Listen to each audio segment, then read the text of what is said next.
Hello, everyone. Michael Jordan fans are the best. And today we're going to be talking about who is most responsible for Michael Jordan's success. First, welcome back. Welcome back.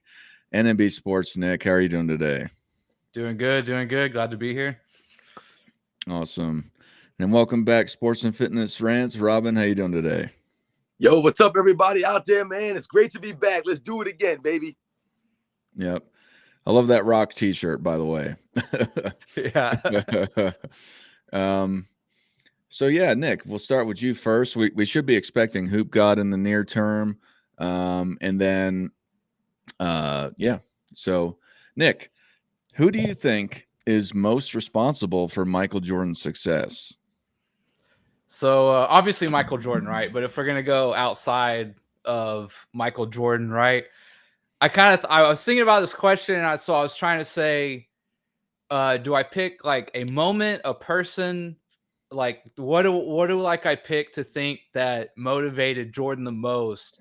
And if I kind of went back to the Batman origin stories logic, right? And I think getting cut from his grade school team the first time he tried out and got cut, from everything I remember and reading about that, like it broke his heart, right? As a kid, like he couldn't believe it.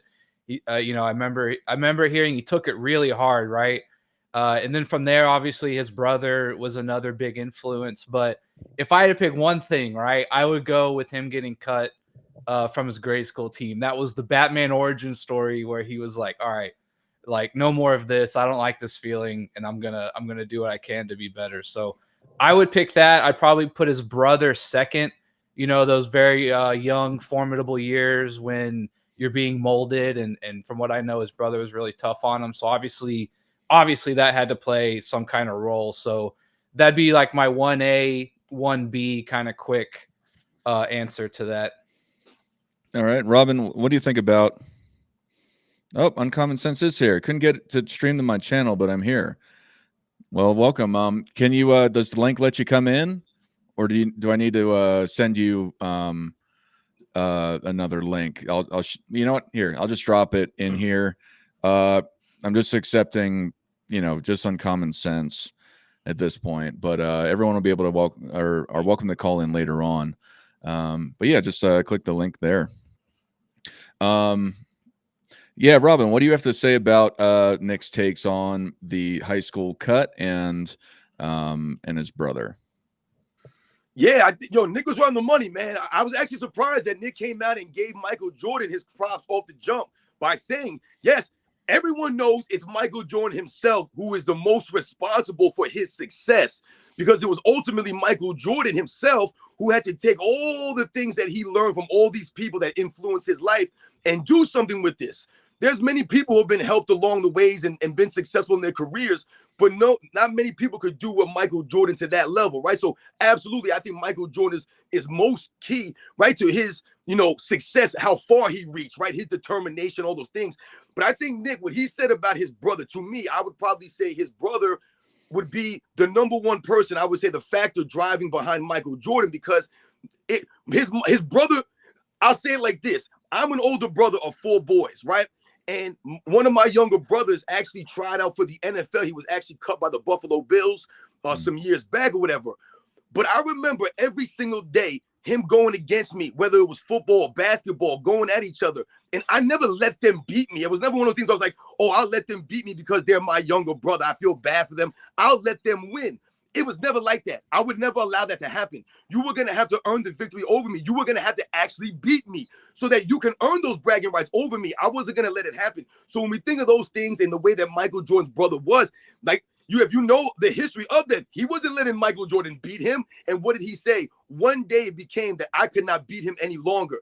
Everything caught up, his determination, his athleticism, his God-given genetics, these kinds of things that Michael Jordan had going for him. All of those things helped him become who he was. Yeah, we could talk about Phil Jackson. We could talk about Coach Dean Smith at North Carolina. These are all people that influenced Michael Jordan and helped him throughout his career, right? The Scottie Pippens, right? All of these things came into play. I see people in the chat mention Michael Jordan's parents. Obviously, Michael Jordan's parents have a huge impact on his life because they were there, right? They weren't, not around. they were people who raised him to be a certain way. So absolutely, his parents also deserve a lot of credit, man. But yeah, I would probably say maybe like his brother would be someone that people don't really think about, but I think that had a big thing to do with his competitive fire. Welcome, Uncommon Sense. How are you, sir? I'm good. How's everybody? Yo, what up, man? You're good. What do you think about Nick's take, NMB Sports take about his brother and the moment and what Robin has said, and when he got cut from his high school basketball team, how do you think that affected his success? I mean, I think it affected his. Well, let me start with whoever said in the comments his parents. I really feel like it starts there, because your parents teach you how to handle certain situations.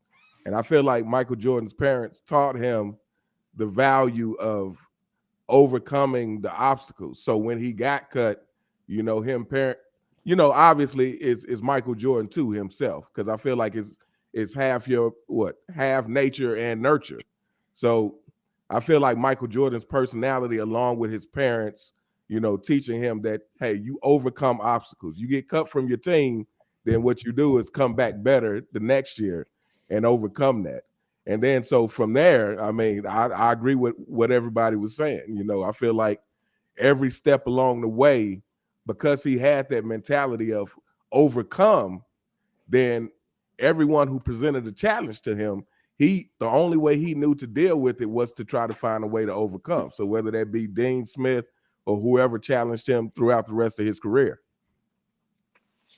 Yeah, and for me, for what all you guys are saying, but just to start off with what Nick was saying first, for me, like all the things that we're saying have something to do with it, right? You can't really say that it's just one thing other than his just internal drive himself to actually do this. But these other external motivating factors, they all apply. And especially with the parents aspect of it. But to bring it back to the grade school thing, I think that, I think that probably had to do maybe a lot with maybe negative reinforcement, maybe from his brother or maybe his parents.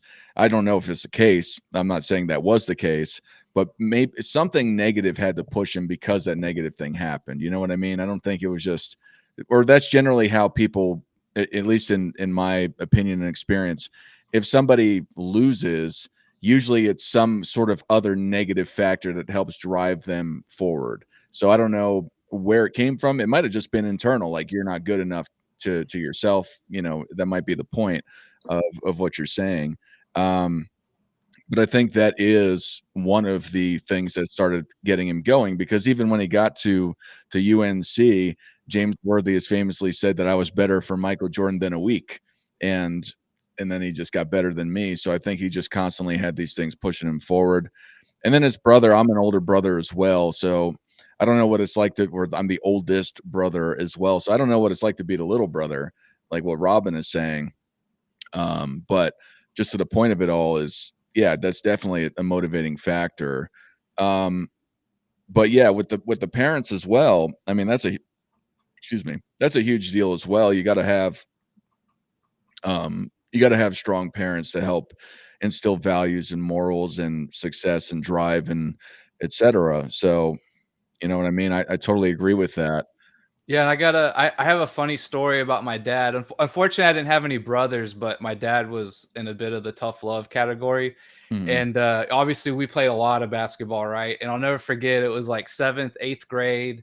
I'd never beaten him, right? And I finally beat him one-on-one, and he never played me again. He was just like, I have nothing, it's like kind of that big brother, like, I've shown you everything I can, like, now you got to go from here, right? I'll never forget that. As soon as I beat him, it was just, I'd finally taken over, and he was just like, never played me again. I always hated that, right? I wanted to get my licks in. And as soon as he realized I was better than him, he was like, all right, we're good. I'm going to take my 205-1 record against you and just hold on to that. So 205. I like that. He was counting whatever it was, you know what I mean? Yeah, that reminds me of that older brother tough love that y'all are talking about. It's pretty funny. You was like my man, the Count of Monte Cristo with the slashes when he was in the lockup, man. Knocking those Yeah, lids off. counting the days. That's right. Never got my revenge. Robin, do you have a personal story you want to share? I know you're talking about your younger brother with the Bills, but do you have something where you had a driving force to want to do better in things that you want to share? Well, for me, growing up, sports was kind of like something that, my parents pushed me into. When we talk about football, for example, like for me, my story for football was a little bit different because I got into it later than my brothers did, because we came from the city that there really was no Pop Warner when I was growing up. We just played Little League. But when we started playing, I didn't even want to play football any longer. And it was my mother who told me to keep playing. So when we talk about the parents, they mentioned Michael Jordan's parents, and, we were talking about these things. My mother pushing me to play football, right? When I wanted to basically stop playing, I was a little scared to play football when I first got out there. I didn't want to tackle anybody, things like that. And then all of a sudden, that became the sport that I was known for. So, like I said, my brother ended up trying out for the Buffalo Bills, and I still to this day believe my brother should have made the league. But when we think about these things, it was my mother having that influence. Like I said, my parents watching my father playing basketball in the streets, growing up, him always bringing us there with him. So I think all those things that we talked about influence children and how they feel about sports, and like I said, learning, the value of sportsmanship, these kinds of things, because it all goes back to those kinds of values, man, playing the game the right way and understanding the value of hard work, and earning that respect, Welcome, Hoop God. Hoop God's in the house. Hey, good afternoon, gentlemen.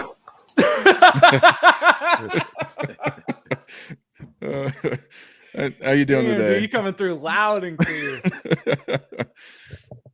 You doing all right? Yeah, man. It's daylight saving time, man. It got me just scrambling right now. I'm still trying to get caught up. Got him. Yeah, man. Everything good y'all way? Oh yeah, everything's good. I had one more thing as I was thinking about this. I wanted to bring up. You guys ever seen the movie Rounders? Yeah. He talks about the famous quote in the beginning from Amarillo Slim, right? And he says he's like something along the lines like, surprisingly, many players don't remember the big pots they have won, but they can with alarming accuracy tell you the big pots they have lost, right? And so that's why I think that's very true, right? Like there's sort of like this two-edged sword with losing that I think people don't really give losing like its proper due in a way that like losing can shape you, I think, more than winning, right? And my old boss used to tell me something I thought about, and that was, let's say you have a plan, you go out and you execute it, right? Or you win. Was it really the plan or was it your opponent or what, right? But when you go out with a plan and you lose, right, you learn something about yourself, or you understand you're not as good as you thought you were, or your plan was not as foolproof as you thought it was, right? And so I just remember that's why I picked him losing, right? It's kind of one of those, I'm sure that like him getting cut, right, had to just eat at him. And it probably stuck in his head until he maybe left high school altogether or something, right? So I was just thinking that was my last little piece about why I picked him getting cut. I'm sure, losing sometimes it everyone remembers their big losses. I agree, more than winning, right? Sometimes winning is boring in a way, right? If you do it enough or if you work hard enough. And when you lose, right, it's almost like it wakes you up in a way, or it kicks something in you sometimes, right? It's sort of like that two-edged sword I talked about. So that was just the last thing I was going to say is I think losing sometimes plays a bigger factor actually at the end of the day than winning, right? We remember winning for legacy, but I think it is really losing that sort of defines kind of who you are, which is also why I think the Celtics and the Pistons can be mentioned for maybe ultimately getting Jordan over that final hump to greatness, right? That last little, what is it like to be a champion in the NBA? You could give them a lot of credit for that too, right?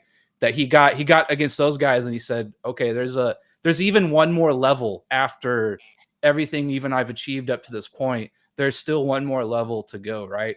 So that's why I picked the Batman origin stories. That's kind of why I think him getting cut is probably the genesis of a lot of that attitude.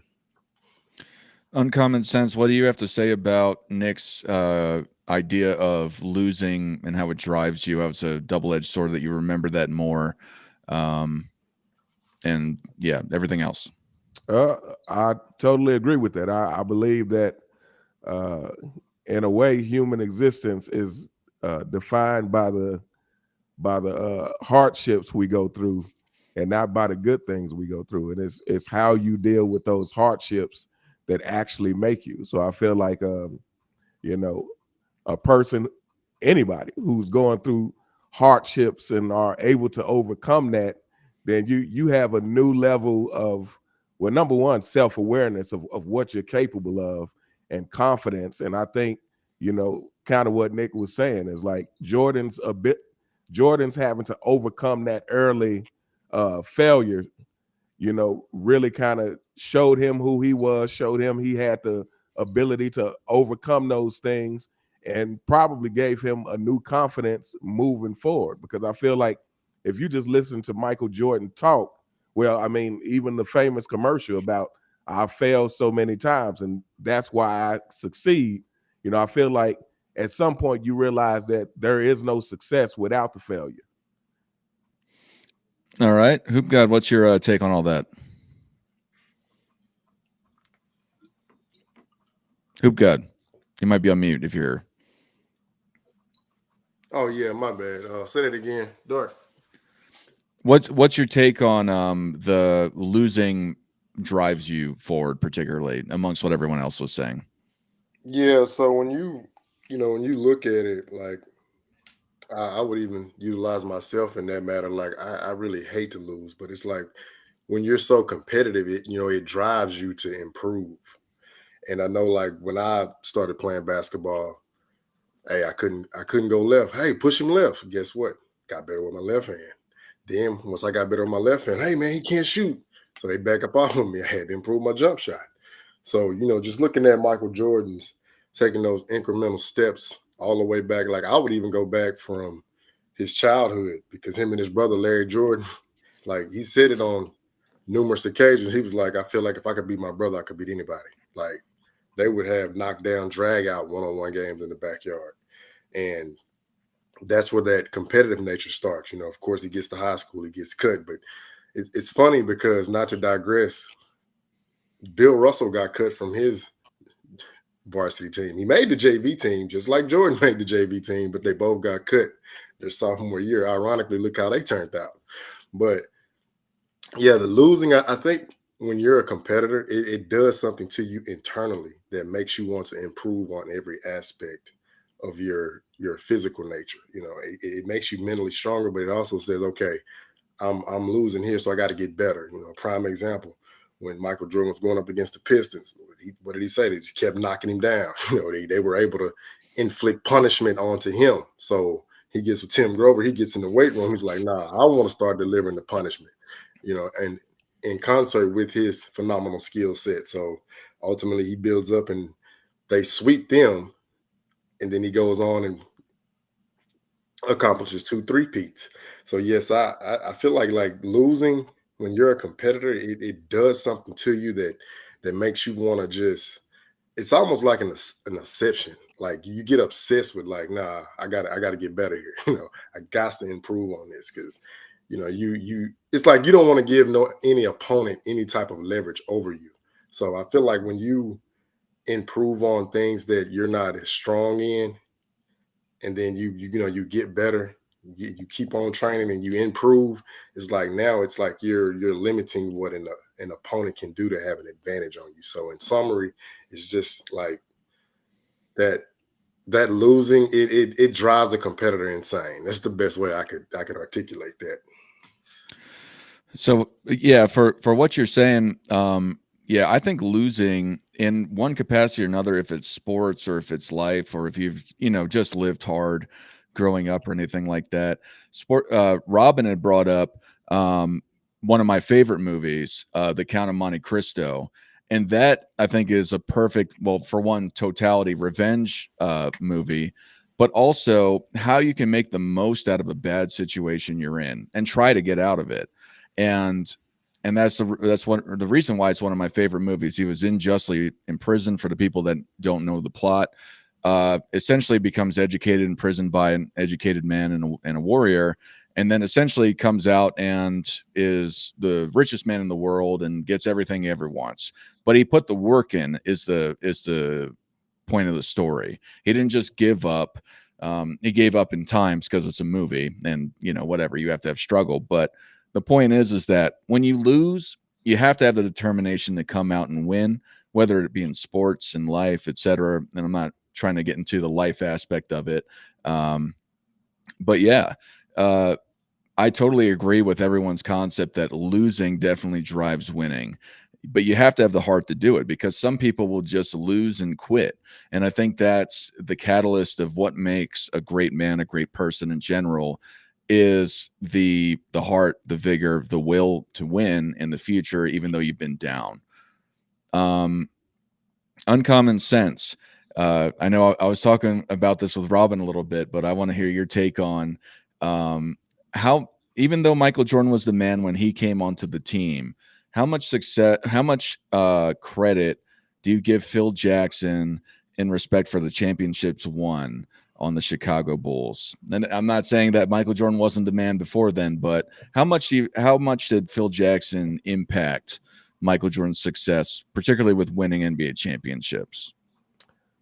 That's something I always wonder about, because like the way I've always felt about coaches in general, and I'm not trying to take anything away from coaches and strategy and whatnot, but I always feel like a coach's real job is to get the team to buy fully into whatever strategy they're trying to run.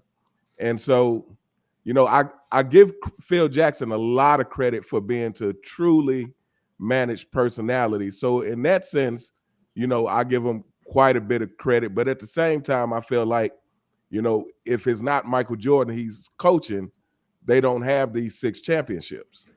I feel like it could have been another player in Michael Jordan's place from that era, Clyde Drexler or somebody, and you're not looking at 6 championships.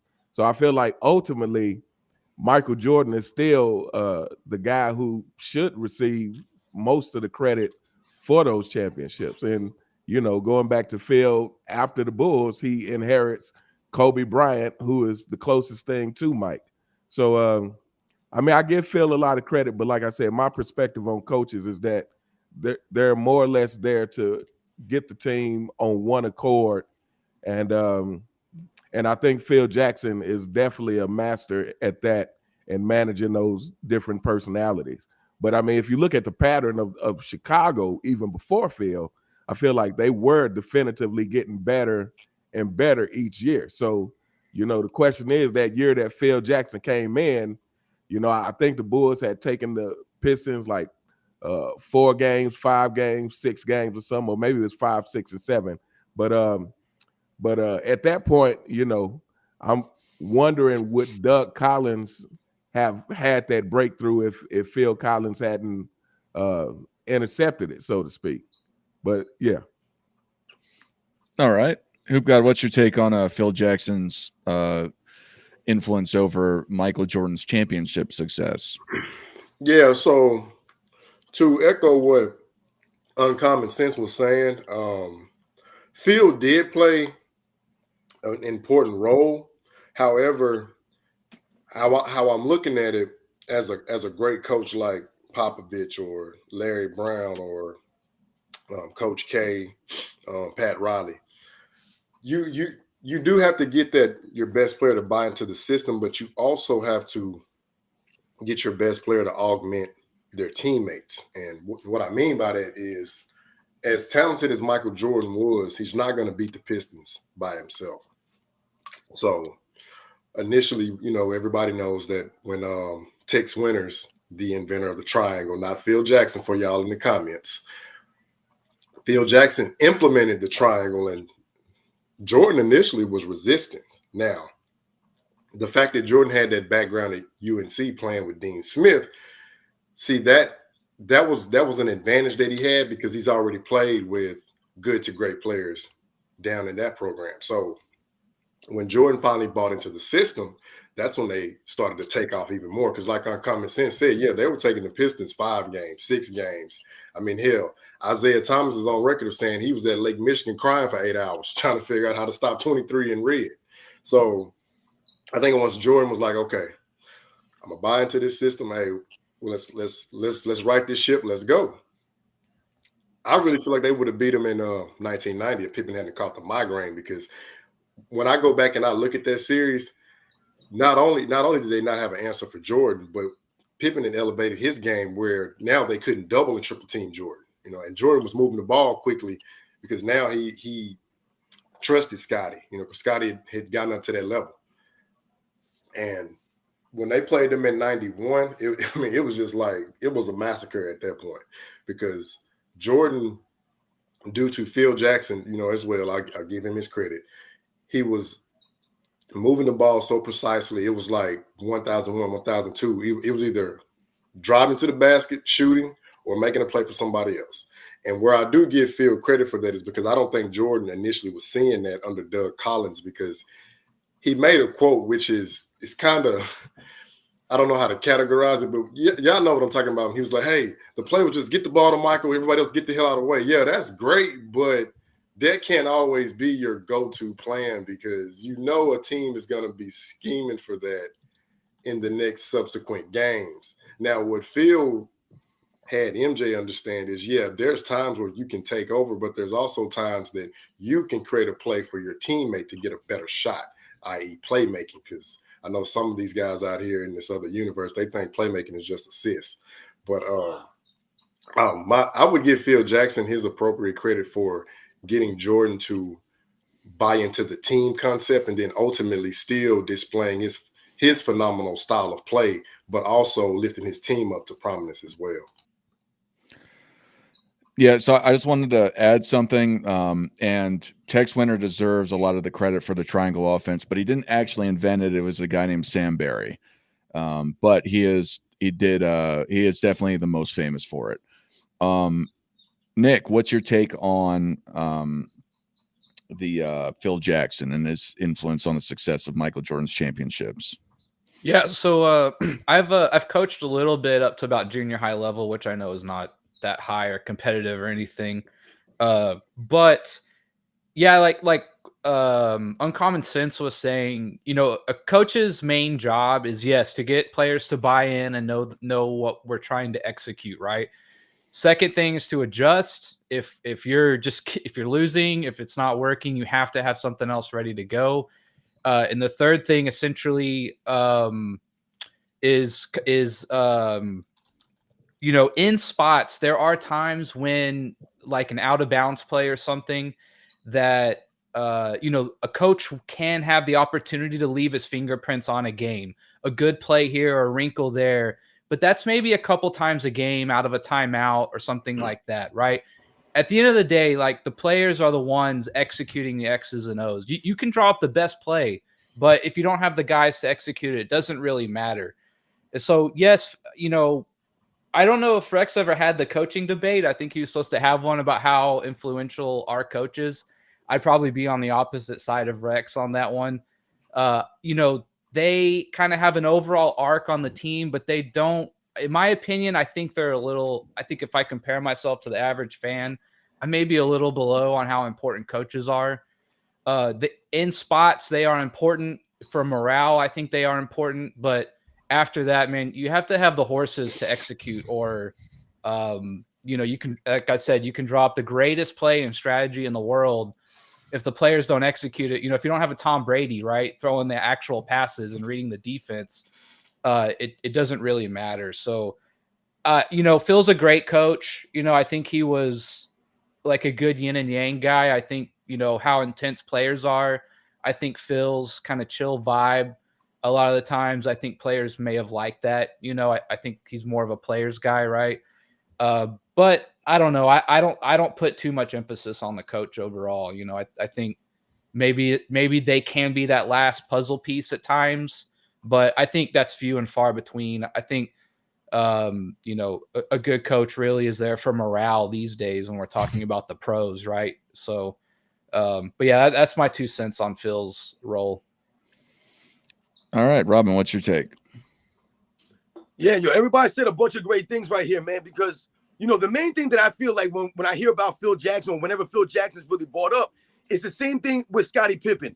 They're not bringing up Phil Jackson to big up Phil Jackson. They're being disingenuous. They're trying to give Phil Jackson more credit than he deserves to take away from Michael Jordan's greatness. It's the classic scenario that we've been dealing with here. They have to tear down Michael Jordan by lifting up Phil Jackson, by lifting up Scottie Pippen. So now when we talk about Phil Jackson, it almost comes across that we're trying to disrespect Phil Jackson, or that we don't believe he's a great coach. And you hear the people absolutely say, not. "Oh, Yeah. you're a hater," things of that nature. But that's never the case. What we're doing right here, what we're doing is we're putting things into perspective here, right? The reality is Phil Jackson got all the accolades that he deserved when he coached. The irony is behind a lot of these things is Phil Jackson was coach of the year one time in the NBA's history. Now, we're not saying that coach of the year awards matter in the grand scheme of overall, that makes you a great coach. And now because Mike Brown has 2 and Phil Jackson has 1. So we're going to argue that Mike Brown's a greater coach than Phil Jackson? No, we're not going to have that argument.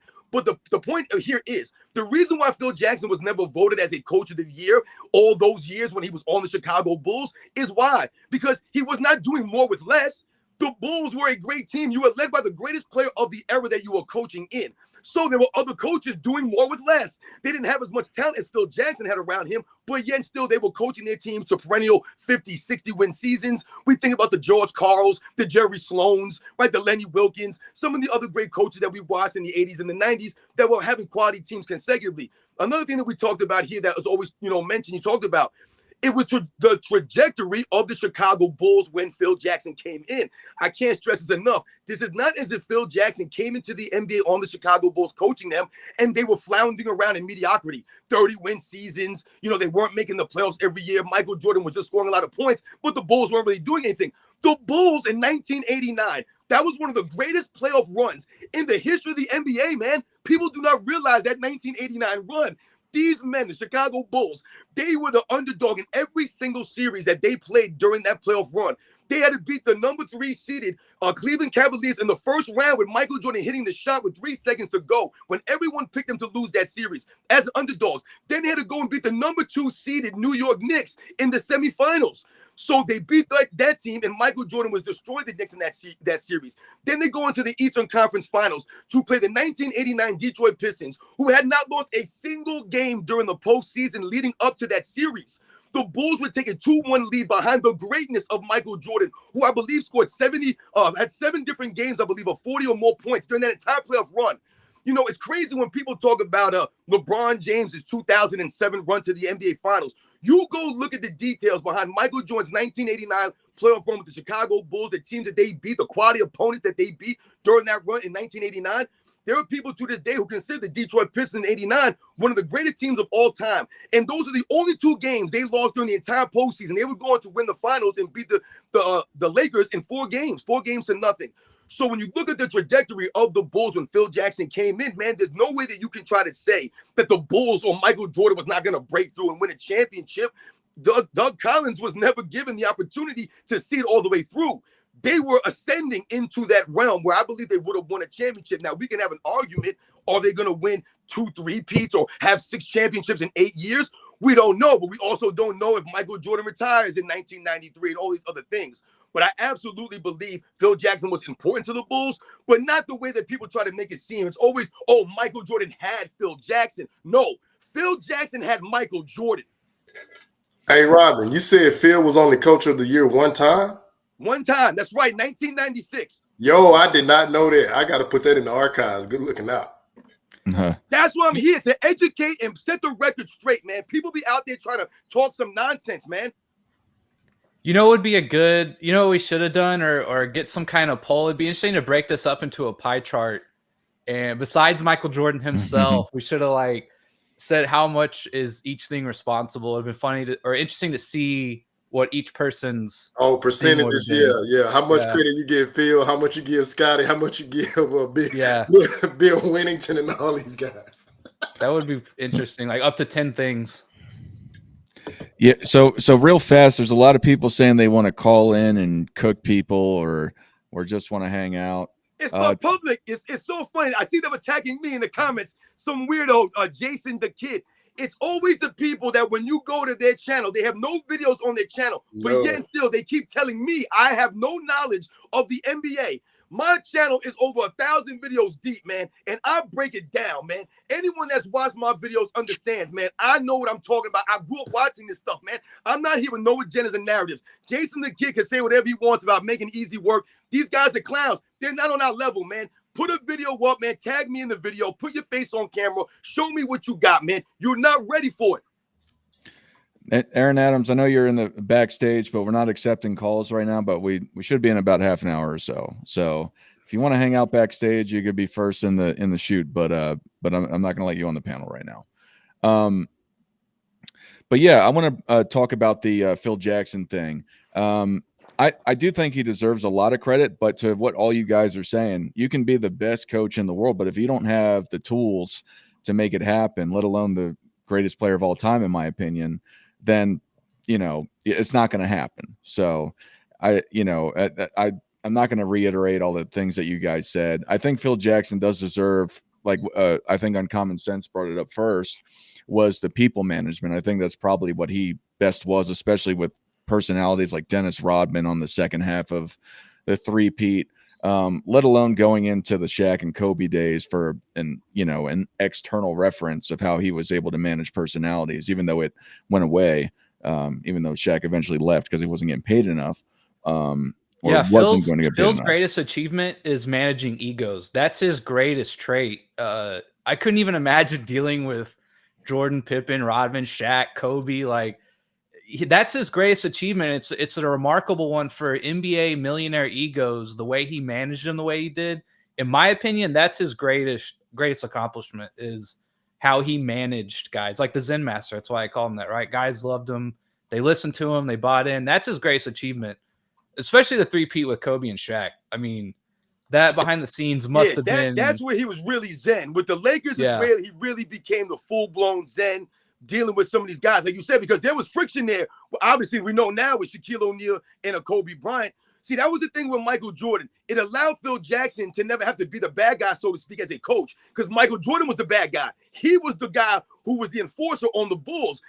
Who were they afraid of? They were afraid of Michael Jordan on the Bulls. They weren't afraid of Phil Jackson, man. Yeah. Who went to Vegas to get Dennis Rodman? Not Phil Jackson. It was Michael Jordan who went and got him.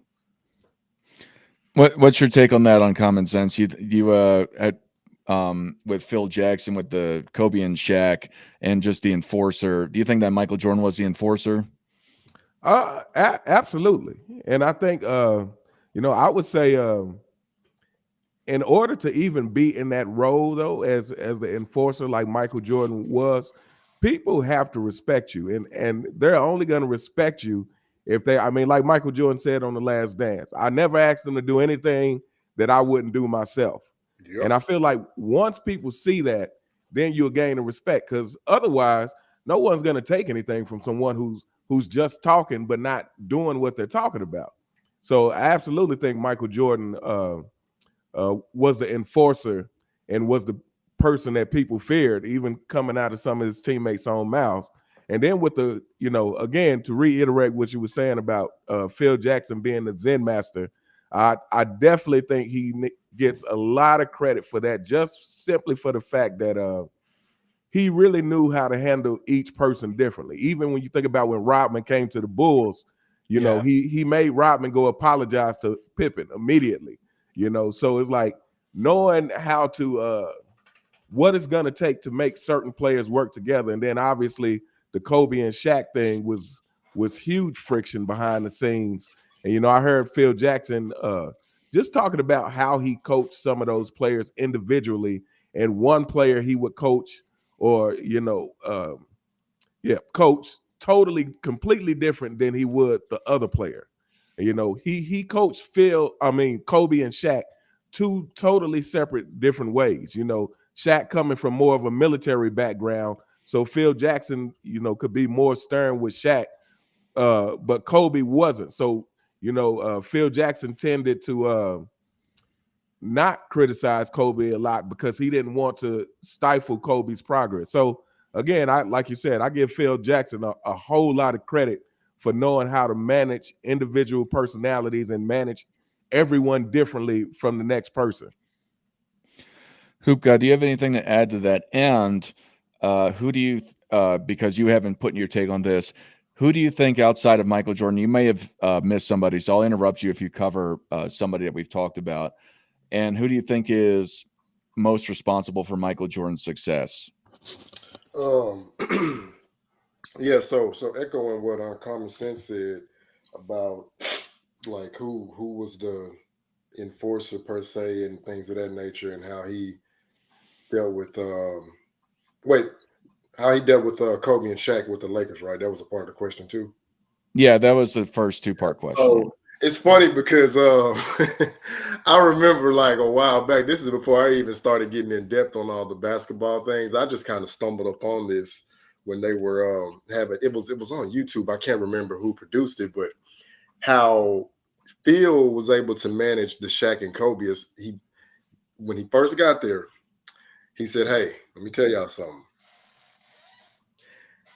We're going to play under my system and we're going to play the correct way, or you both can go to that door." Like he just basically gave him an ultimatum, like not, coming off like, hey, I'm like yada, yada, yada. But you know how Phil is in that calm, cool demeanor, just like, hey, we can either do it this way or the two of you can hit the door. So I'll give Phil his credit for that, because much like Uncommon Sense said, yes, Shaq did come from a military background. But what I like about that scenario is that, see, Kobe grew up with a patriarchal figure in the home too, Joe Jelly Bean Bryant. So, you can coach those guys a little bit more rougher, because they can take that, versus some of the other guys I'm not going to name from Akron, Ohio. But the thing I would say with MJ and Phil, I look at that more so like Phil was the general, MJ was the captain, Pippen was the lieutenant. There was a hierarchy there. And if you look at it, Jordan never tried to, he never tried to usurp Phil's authority, much like Pippen never tried to usurp Michael Jordan's authority. And when you have that hierarchy in place, I feel like it sets a precedent, because like Uncommon Sense said, Jordan never went out there and told those guys to do anything that he would not do, because that's leadership. I'm not going to say, hey, you be at the gym, you be here at practice at 6 o'clock and I come rolling in at 6:45. Nah, if I tell you to be here at 6, I need to be there at 5:30. That's how you establish that precedent and you lay out that foundation for your troops ultimately to follow. And I believe Phil, he didn't have to instill as much of that into Jordan, because Jordan already had that type of work ethic. It was more so getting Jordan to accept the team concept and trust his teammates to be able to deliver in those moments of adversity. And that's one thing I'll really give Jordan the credit, because Phil would purposely stack those teams where Jordan would have like the lesser tier of the players, like the 15th, 13th, 14th, 12th, 11th, 10th man on the bench. And then Pip would have all the other guys, like the main rotational players. So Jordan going out there executing with those guys and winning in practice. Okay, cool. Because when you get in here in game time and it is you're in the moment and you're ready to go, it's like you've practiced those habits to be able to deliver. So I believe like the mind games that Phil would play, they were necessary. And I wanted to say this too, because I forgot on my initial point we were speaking on. Phil would challenge Michael Jordan, but he would do it in an indirect way. He'd be like, hey, Mike, they're saying you don't pass the ball. You can't, you're not a good playmaker. How you feel about that? And this is before they played the Lakers. And Michael Jordan averaged damn near 11 and a half assists that series. But Phil had to kind of remind him, because there was a segment there when they were in a timeout. And Phil was like, he was trying to, because Mike was like so ultra competitive. He was like, Mike, who's open? He's like, John. He's like, okay, get him the ball. And I'm telling you guys right now, I do not believe John Paxson missed not one mid-range shot in that series.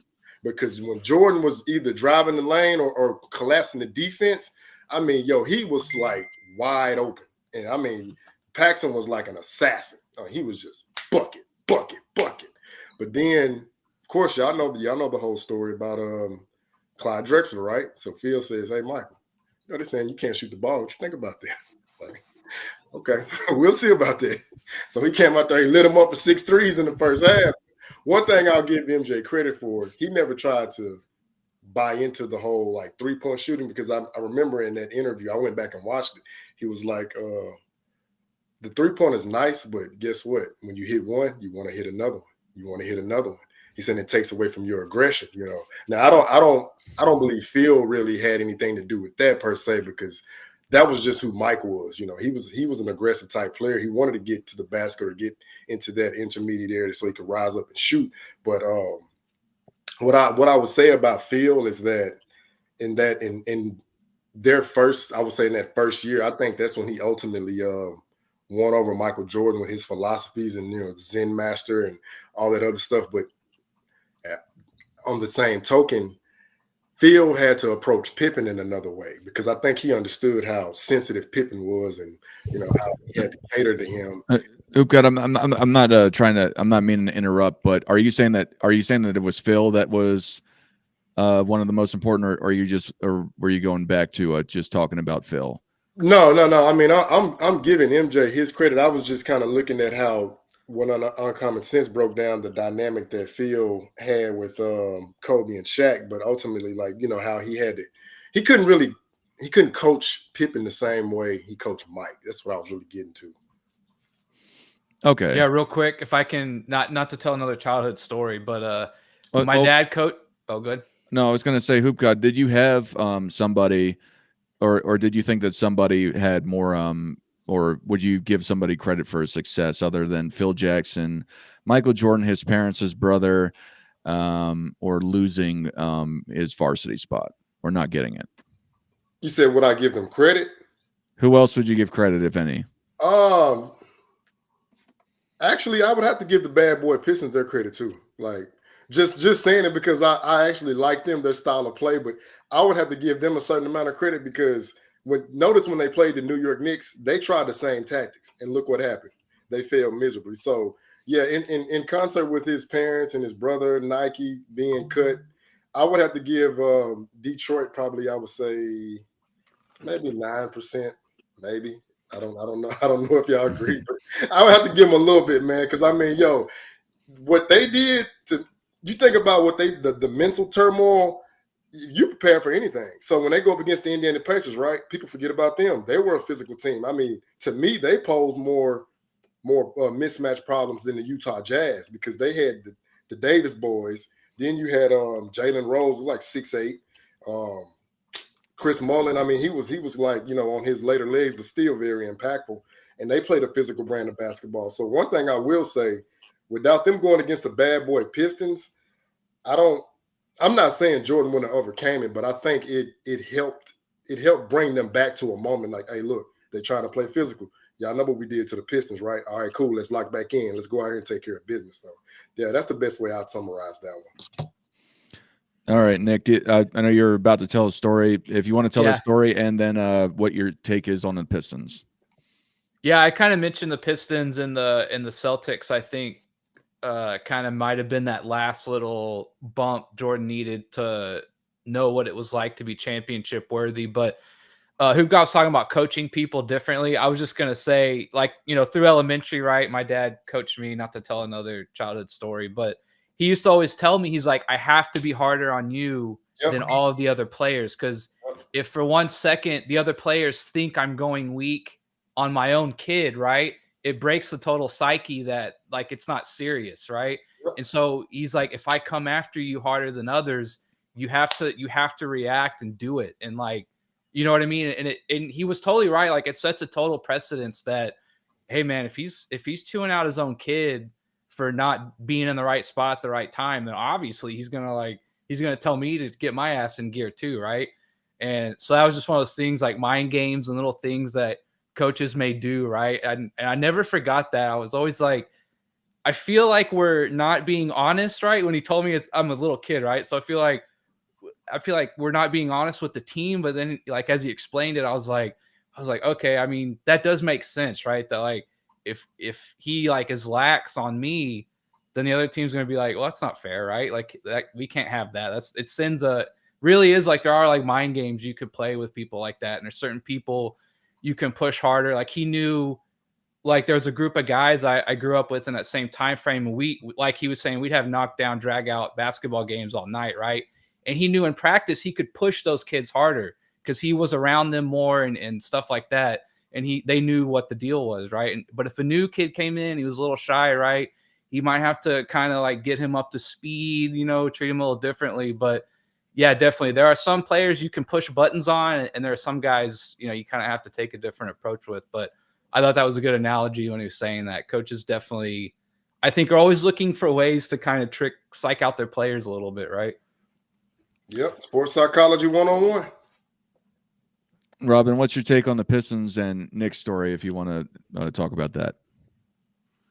Yeah, well, the Pistons, we mentioned this earlier about, losing and going through the fire and earning it, going through the grind. We often talk about, some players, trying to avoid going through the grind, going through the battles, putting the work in, earning the respect of the people, earning the respect of your contemporaries by going out there and battling against these guys, right? Never walking off the court early, always shaking hands. These are the things I remember about Michael Jordan coming into the league, even as a young player, rookie, his first, second, third, fourth year, going through these battles. He's going against some of the elite defensive players at that position, the Sidney Moncriefs, the Michael Coopers, the Alvin Robertsons, the Joe Dumars, the Dennis Johnsons. These are some of the greatest defensive perimeter players in the history of the game that Michael Jordan, as a rookie, his first couple of years in the league, is going against these guys and steel sharpened steel. This is how Michael Jordan developed the overall arsenal, and he enhanced his skills going against these guys. Everyone always talks about, there was no players, there was no competition. These guys are plumbers and taxi cab drivers. These are all the people who don't know the game. They don't know about these grown men that was out there giving the effort on both ends, that was making Michael Jordan work and earn it. Michael Jordan could average 35 points a game against the Pistons, but guess what? He was getting beat down for those points. They were physically beating this man just so he could just stop him.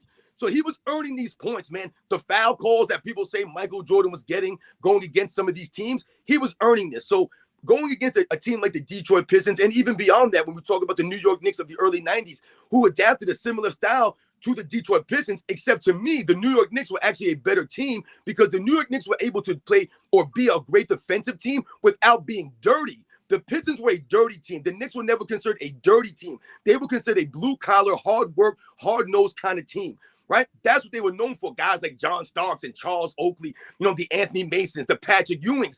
This is what they were known for. They weren't known for dirty plays after the whistle and things like this. So you think about all the teams that he had to play against. You talked about the Indiana Pacers. We mentioned the Indiana Pacers of the late 90s. How about the Miami Heat of the late 90s that were also a physical team, coached by Pat Riley? So all those teams that the Bulls battled against absolutely made them who they were, even going against the Boston Celtics in 86 and 87, the Milwaukee Bucks in 1985 and beyond. All of these teams formed Michael Jordan, Scottie Pippen, all of these guys, man, because Michael Jordan saw what it took to win at that level.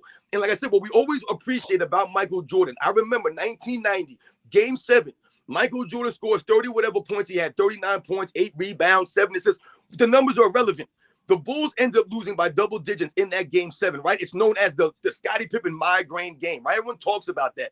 But what people don't talk about is after the game, immediately when the game ended, Michael Jordan is standing on the court with the towel around his neck, soaked in sweat after giving everything he had in a Game 7, losing again to your arch rivals. And they asked Michael Jordan, how do you feel, man, losing to this team again? And after shaking every one of these guys' hands, he didn't walk up the court early. He shook every one of the players on Detroit Pistons' hands. And he said to them, we are not on their level. We want to be where they are. We have to go and work harder to get there. He didn't say, Scottie Pippen had a migraine, and if he didn't score 2 points, we probably would have won this game. He didn't say that nonsense. He could have easily blamed Scottie Pippen. He could have blamed Phil Jackson, the coaching staff. Well, that's why I didn't want Phil Jackson here in his first year. I don't even know who this guy is. He never said those things. Michael Jordan kept it classy, and he always held his integrity. The man stood on these values. And he said, we are not where they are. We want to get on their level, man. And that's what it always was about Michael Jordan. Absolutely, the Pistons formed Michael Jordan, the Chicago Bulls, man. What's your take on the Pistons and what Robin and Nick had to say on Common Sense? I fully agree. To me, the Pistons are responsible for creating 6-0 Michael Jordan. Yep. I believe Michael Jordan was going to win championships no matter what. But I feel like the Pistons was such a challenge with that physicality that once Michael was able to overcome that, they were like the challenge that was like, how can I say this? The hardest challenge that you could possibly get to overcome for your first championship. So once Michael overcame that, that was his snapshot of how tough we needed to be, how mentally tough we needed to be to win championships. And of course, we all know Michael Jordan, has said in several interviews that the hardest thing, that each championship is always the hardest one, because after you win the first championship, you have to find a way to keep that same hunger you have to find a way to keep that same mental edge for each championship to keep winning. So I feel like the fact that the Pistons was that first obstacle to overcome, that was like the highest level of competitiveness from every angle that you could, especially from the physical angle. So once Michael Jordan had that snapshot of, okay, this is how tough we need to be to win championships. And it's kind of why I feel like his leadership style, especially during the second three-peat, because he had some different guys to deal with on the second three-peat that wasn't in the first three-peat. So his mentality was like, okay, I've worked this hard to get this far. Like, you new guys on this team are gonna have to understand what I went through to get to this point. So, which is why I think he had that kind of no-nonsense attitude with people, and it was like, hey, I'm gonna do whatever it takes to get you here. If that means ridiculing you in practice, if that means rough and physical play in practice. But his mentality was like, if you practice with that same kind of intensity, then it won't be anything new in the game. And I feel like the Pistons are directly responsible for that. Like I said, I think the Pistons are responsible for 6-0 Michael Jordan. He was going to be a champion anyway, but I feel like because of the toughness he developed going through the Pistons, that's what gave him that invincibleness once he finally broke through. Hey, Dart, I wanted to speak on something. Sure, real fast, Soup God. I just want to address Perfect Prefect. He says, unfortunately, I have footage from the 80s and 90s. Some people have been watching a lot lately. You're talking about those 20-second shorts where somebody fumbles a ball and then they just categorize it as all of the 80s and 90s. Yeah, so yeah, I've seen those too. Yeah, it's trash. Man, we got minutes-long video of the greatest player of this era rolling around the floor for minutes during a game, man. Stop with, please, miss me with the video footage talk. Perfect. You sound like an idiot. Hey, Sports, you talking about the guy that walks off when it's like 2-3 minutes left in the game? He talking about the eye test right now. What does the eye test show you in this era? Ben Simmons? Is this one of the great players of the eras? Ben Simmons. Remember, Michael Jordan gave birth to Kobe Bryant. LeBron James gave birth to Ben Simmons, man. Remember, he was going to be called the next LeBron James. That's what y'all got. Hey, Sports and Fitness, don't forget, Michael Jordan's the grandfather of Kyrie Irving, Devin Booker, Jason Tatum, Giannis, all these guys, Kawhi Leonard. So, yeah, Michael Jordan's stake on the game is still here today. Hey, but NNB, like something you said about the sports psychology is another thing, not to digress, Dart. I want to just speak on Pop and Tim Duncan, because what he said, I think that was a perfect example. He coached Tim Duncan harder than anybody on the Spurs. Y'all see their success. I just want to say that. Appreciate it. Yep. Do any of you have any alibis before we let people start calling in? Anyone want Listen, man, else? all I know is to tell that clown, the kid fool, to call in. This dude been running his mouth the whole time live stream. Listen, I want to clarify something with these people.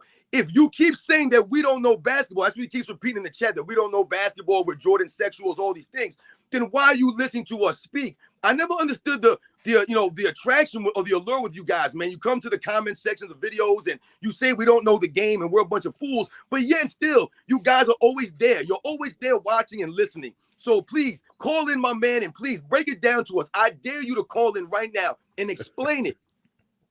Does anyone else have anything to say before I drop the link? Nah. My fault. Oh, go ahead, bro. Oh, no, I was just gonna say, it's funny that was brought up because I was just watching one. I guess what is it called? Something about the 90s. Tired about the 90s videos. Yeah, we done with the 90s. We done with it. Yeah. First of all, whoever is saying that, let's not make a compilation of everything going on in the league today. I mean, the fact that they picking plays with people shooting on the side of the backboard. I mean, I'm assuming that whoever this is talking is the person who's a servant of the so-called king. And you know, the compilations that could be made on this guy should end basketball. Hey, I'm coming. You know, hey, I'm common sense. This is my thing, right? Yeah. Let's not bring up those videos, and especially when people are picking what you put in the video. You know, it's especially when it's no context, and more importantly, it's like if you know basketball and you know just first of all, no matter what flashy things these players can do nowadays, they don't even have the basic fundamentals down at all. But I noticed something though, like right. as soon as these PED allegations started to resurface, now all of a sudden we done with the 80s and done. I'm like, wait a minute. I'm like, are y'all trying to create a smoke screen? Are y'all trying to be magicians out here? Because I don't care how many we done with this. Yo, these allegations are still being glaring over here. And now there's another reporter who works for Balco has even came out and made a statement. So I'm like, oh, it's starting to get ugly now. Yep. Yeah, man. Yo, because listen, man, that's the standard. This is what we're talking about, man. I tell them everybody on my channel, man, we're upholding the standard. So when they talk about we're done with the 90s, the problem for everybody else and some of these other eras also, man, is that those eras, these guys are not living up to those standards. That's the problem for these guys right now today. And this is the standard that we're talking about. Even if we go all the way back to the 50s, man, the 60s, the 70s, it doesn't matter. They're not living up to any of the standards that the guys before them played with. So that's the problem when they say they're done with the 90s. The problem is every time you turn the TV, they keep talking about a guy who played in the 90s, man. Yeah, Uncut Hoops is in here, and he's asking us.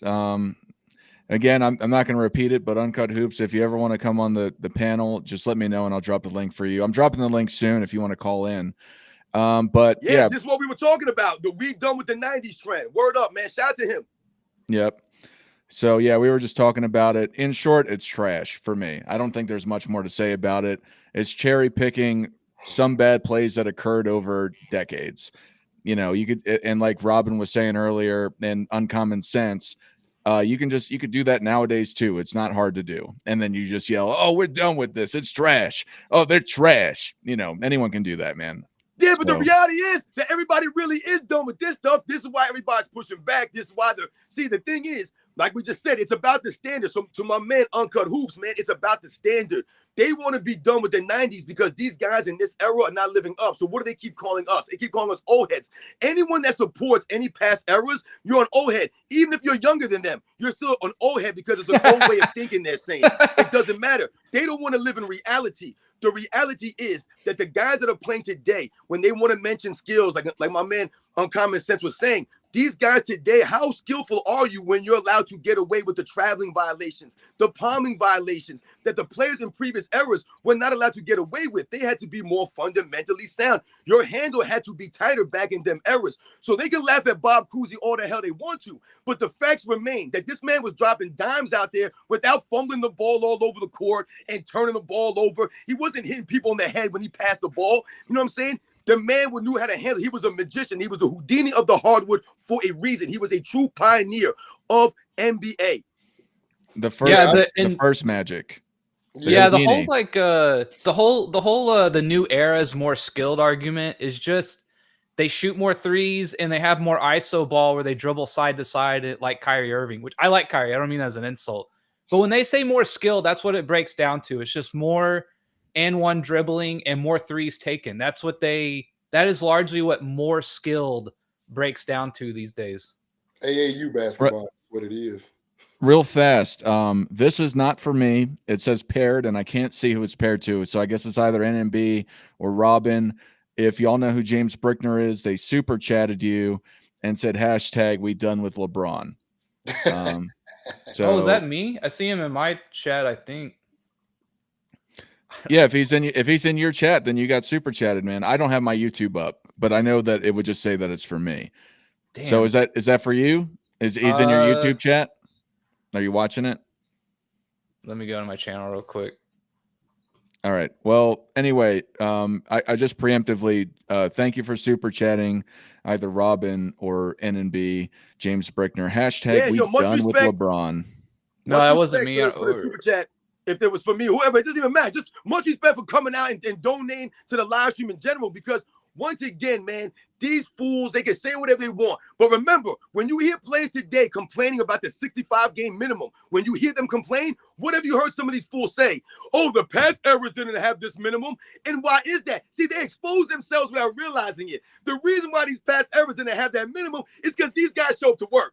These guys actually showed up. They were getting paid way less money, but somehow, some way, they made it to work in the 50s, in the 60s. You have guys getting, people throwing people out of the stands now, and they're saying, oh, the fans can't say whatever they want to us. Who do they think they are? So you're going to tell me that the guys who were playing during the civil rights movement in the 60s weren't hearing some crazy stuff in the stands? When Bill Russell traveled with the Boston Celtics, he couldn't even stay in the same hotel as his teammates because he was black. Did he get to cry about that? No, the man still went out there and performed on the basketball court because he was a true competitor, man. You know what I'm saying? These guys today do not live up. They're not living up, man. That's the problem. They're lacking the integrity and the honor. So when they have to come up with a 65 game minimum and flopping guidelines, think about this, man. They didn't have flopping guidelines in the 60s or the 70s or the 80s or the 2000s. They didn't have these guidelines in place for the players because it was not needed. What this going on right now is these guys have exposed themselves as being self-entitled and not truly loving the game. What they love is what they get from the game, and what they get is the fame and the money, something that you had to earn back in them days. All right. Does anyone else have anything else to say before we let callers come in? We'll see if Jason the Kid calls in. Aaron Adams, I don't know if you're still here. You're welcome to call in, etc. Anyone else that's willing to, but does anyone else have anything else to say? Nope.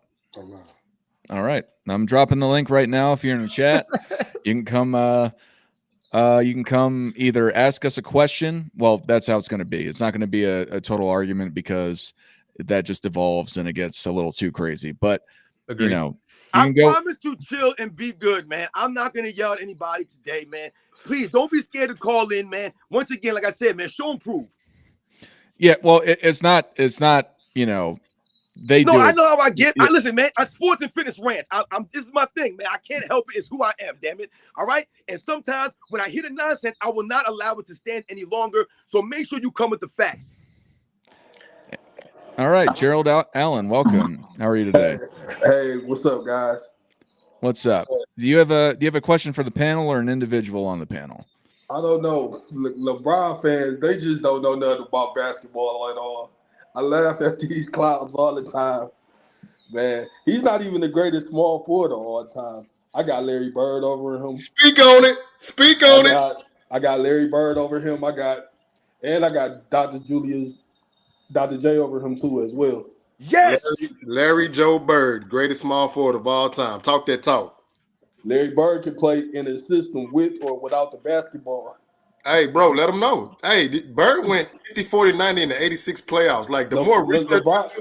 LeBron had the nerve to say he could have did that if he wanted to. You can't even shoot 70% from the 80% from the yeah, free he throw ain't never line. making that free throw line. There's no way he's ever shooting 90% from the free throw. Yeah, today's guys, these guys entitled. They don't want to play all the games. They sit around and complain too much to me, too much super team stuff. None of these guys want to compete. Like, I was born in '84, the year Jordan came to the league. So, yeah. Yep. So yeah, LeBron he not in my top 10 either. Bro, he not in my top 10. I'm sorry, I got Will over him. Let's go, baby. I got Hakeem. People get mad because I said Hakeem's better than him. No, that's facts though. Think about Those are the facts. Those are the facts. Outside of threes, what is LeBron better than Hakeem at? Outside of threes, nothing. His fanboys need to quit saying he can guard 1 through 5. He never stopped no great player in the playoffs. He did. And then not consistently. That's for sure. That's largely because of today's positionless basketball is really why that is. It's not like he can guard a center. Do you know what I mean? He didn't stop Derrick Rose. They played like a boxing one defense. It wasn't LeBron didn't guard that man one-on-one. Yeah, that's another one I hate. Is he essentially had like one good quarter or decent quarter in that iconic play against Rose, and they're like, "Oh, he can shut down Rose." Like, This how you know he. I never seen this ever. When Magic Johnson went on the panel before Game 6 of the 2011 NBA Finals and said, "Can I stop Jason Terry?" Hey, yo, yo, boy cooked him. yo, Jason Terry sized him up and hit that clutch three, right? I mean, he put a dagger on him and he hit the jet on him. I said, bro, get this man out of here, man. Get this man out of here. yeah. When There was something where like they said LeBron broke the record for most double-digit point games in a row, and all I could think about was 2011 Finals when he had like 8 points. He had 8 points in Game 4 of the Finals. Yeah, something like that. Yeah, he had single-digit points in a game. Nah, we got to give Bron credit because he made the Spurs and the Warriors a dynasty. So we got to give him credit, man. Hey, he got me my first ring, so I appreciate it. Before I go, y'all remember? People don't know this. Go look back at the 2014 NBA Finals. This when Kawhi was a young pup. He wasn't an all-star or nothing. Yep. Games 3 through 5, Kawhi Leonard averaged 23 points. Yep. On 60% shooting. Yep. 50% from the three-point line. Yep. In the 2014 NBA Finals. Yep. And cooked LeBron. LeBron scored one bucket on Kawhi when he locked up on him. Yeah, yep. I think LeBron shot like 38% when Kawhi was the primary ball handler. Yep, I remember that. Yep. LeBron game is he like to hunt mismatches. He's a pick and roll, try to get a slow big on him or get a small guard on him. That's his whole game to beat. Real fast. And Gerald, you're welcome to hang out because nobody else is called in. If you wanna ask a question or if you wanna just make comments on today's game, that's fine too. But if you want to go and click I think the game is just real fast. If you want to call in, it's to be able to click the link. You got to come to my channel. Michael Jordan fans are the best. You don't have to subscribe if you don't like me. But if you want to make it easier, if you want to call in, come to my channel and click on the link. Anyway, what were you saying, Gerald? Yeah, I be on Sports Rant and the guy next Uncommon. That y'all got some great channels, guys. Much appreciated. Thank you. The thing is, today's game, all these big men want to play on the perimeter instead of playing on the low post. That's the thing I don't like about the game. Everybody chucking up threes. Everybody's not Steph Curry. You got all these guys jacking up threes that's not great shooters. And everybody play this. Like Kobe Bryant said, today's game is accidental basketball. Everybody is just drawing and kicking. Ain't nobody playing in a real system. Only team that really plays in a real system is the Denver Nuggets and the Golden State Warriors. Everybody else don't play in a real system. The Kings to a lesser degree, but I'm with you there. Yeah, they play driving. Hey, Gerald, I call it driving brick basketball. That's what they doing. I was watching the Phoenix Suns versus Denver Nuggets game a few days ago. Kevin Durant and Kevin Durant is a turnover machine. Oh my God! And they talk about his ball handling ability is not like. Well, I was impressed. Phoenix was actually running more than one action plays. It was impressive. Yeah. They actually, had 3 people involved in the play.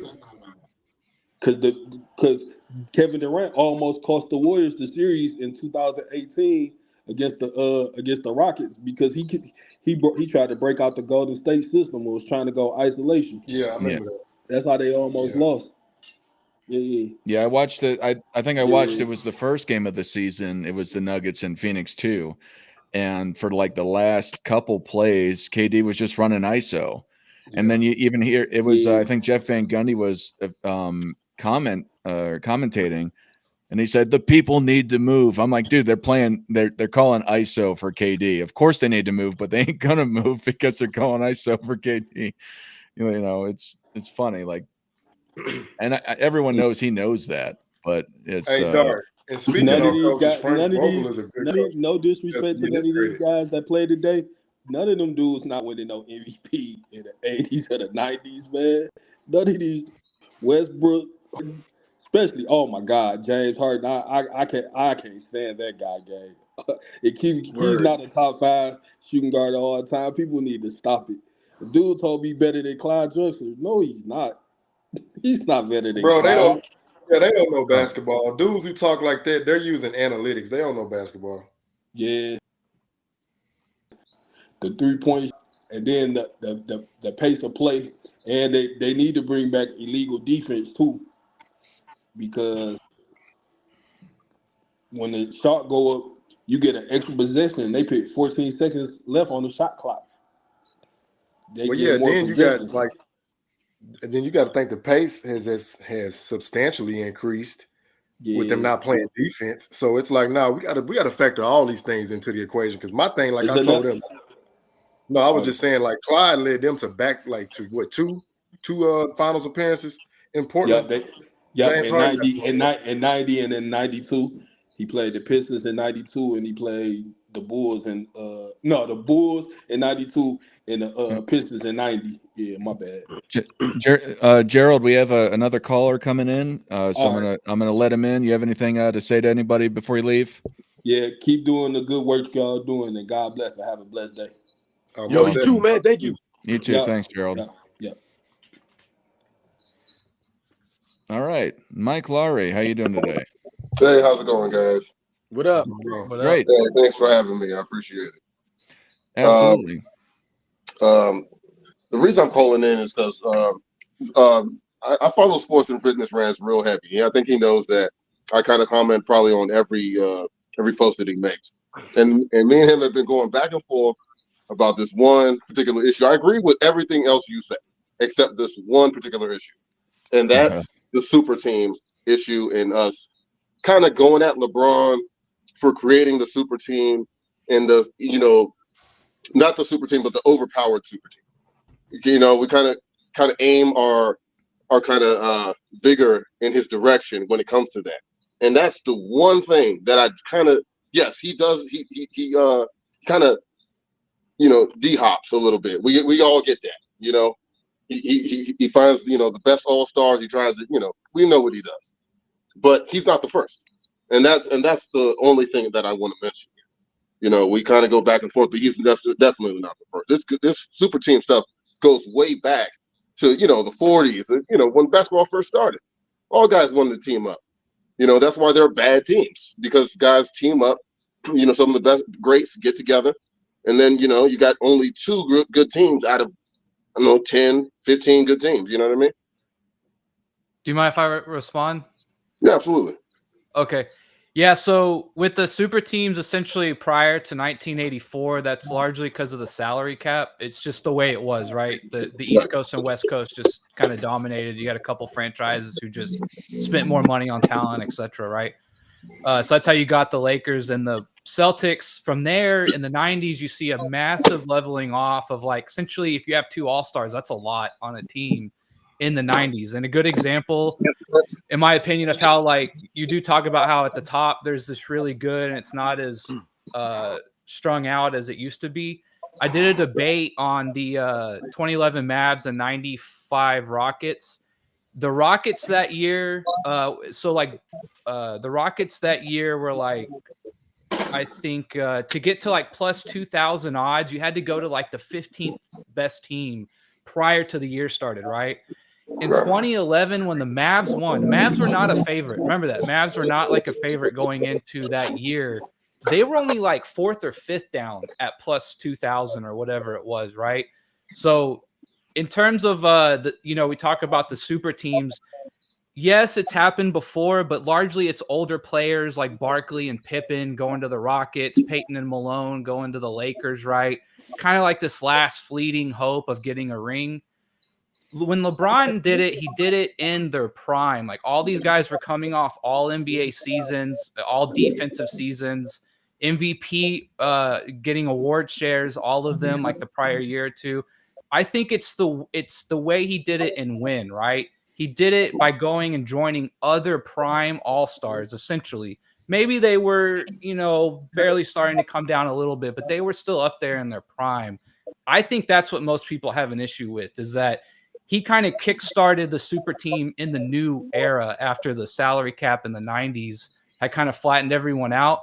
And he kickstarted it again almost in a way where, you're right, we have a salary cap now, but that doesn't prevent us from shaking some hands behind closed doors, deciding how much money to take and forming a super team that way. I think he kind of just I don't want to say game the system, but they got together and said, what are the rules? What can we do here? What money do we need to take to make the three of us work together, right?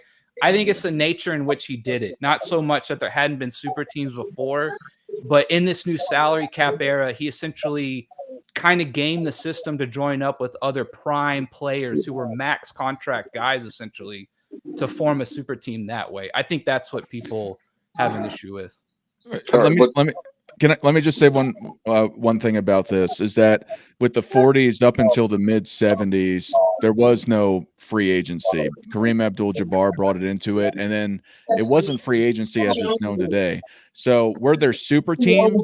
Sure, if you want to categorize that, but I think a lot of people go and they call a super team guys that conspire together through free agency to be able to go and be on the same team. There were amazing teams that you could call super teams, but I think there's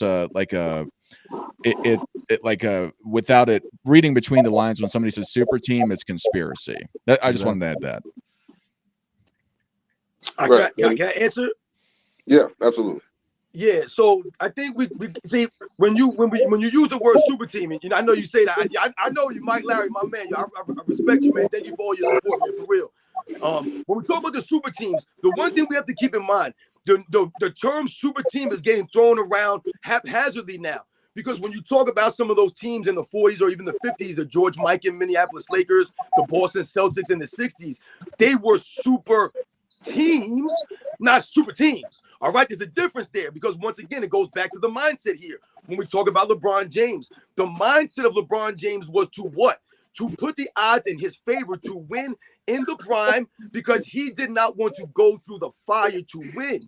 When we talk about some of these teams being put together or assembled through drafts, things of this nature, that's just the way it happened. That's organically made teams. These are not guys teaming up, calling each other on the phone, Will Chamberlain and Bill Russell saying, hey, we're going to come play together. Yes, some of these teams came together. You think about the 70s Lakers, right? You think about some of those teams that came together, like Nick NMB said. These guys were put together later in their careers. When I grew up watching basketball in the 80s and the 90s, anytime there were players who, quote unquote, were ring chasing, they were ring chasing well after their 35th birthday.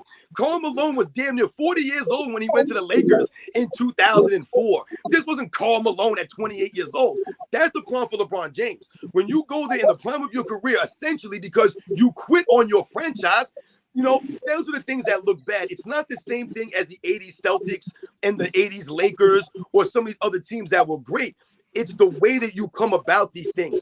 Like I said, the collusion and running from the grind. So even though LeBron James is an all-time great player, I've always said this, the problem comes when you're being compared to the other greats who did not do these things. So when you're being compared to Michael Jordan, who never formed a super team, because whenever we say we're throwing the word super team around a lot, now what do we hear now? Now all of a sudden, I'm grown up and I hear Michael Jordan play for a super team from 1996 to 1998 because Dennis Rodman came to the Bulls. But meanwhile, they still tell us that the 1991 Pistons were old when they beat them because they were under 30. Dennis Rodman was 34 years old when he came to the Bulls in 1996. He had played with David Robinson the year before. David Robinson was the MVP in 95. They lost in the Western Conference Finals. They didn't win the championship because Dennis Rodman made them a super team. Dennis Rodman came and played a role in the Chicago Bulls. You can't have it both ways. It can't be a super team in 98, 96, 97, but it wasn't a super team in 91 then.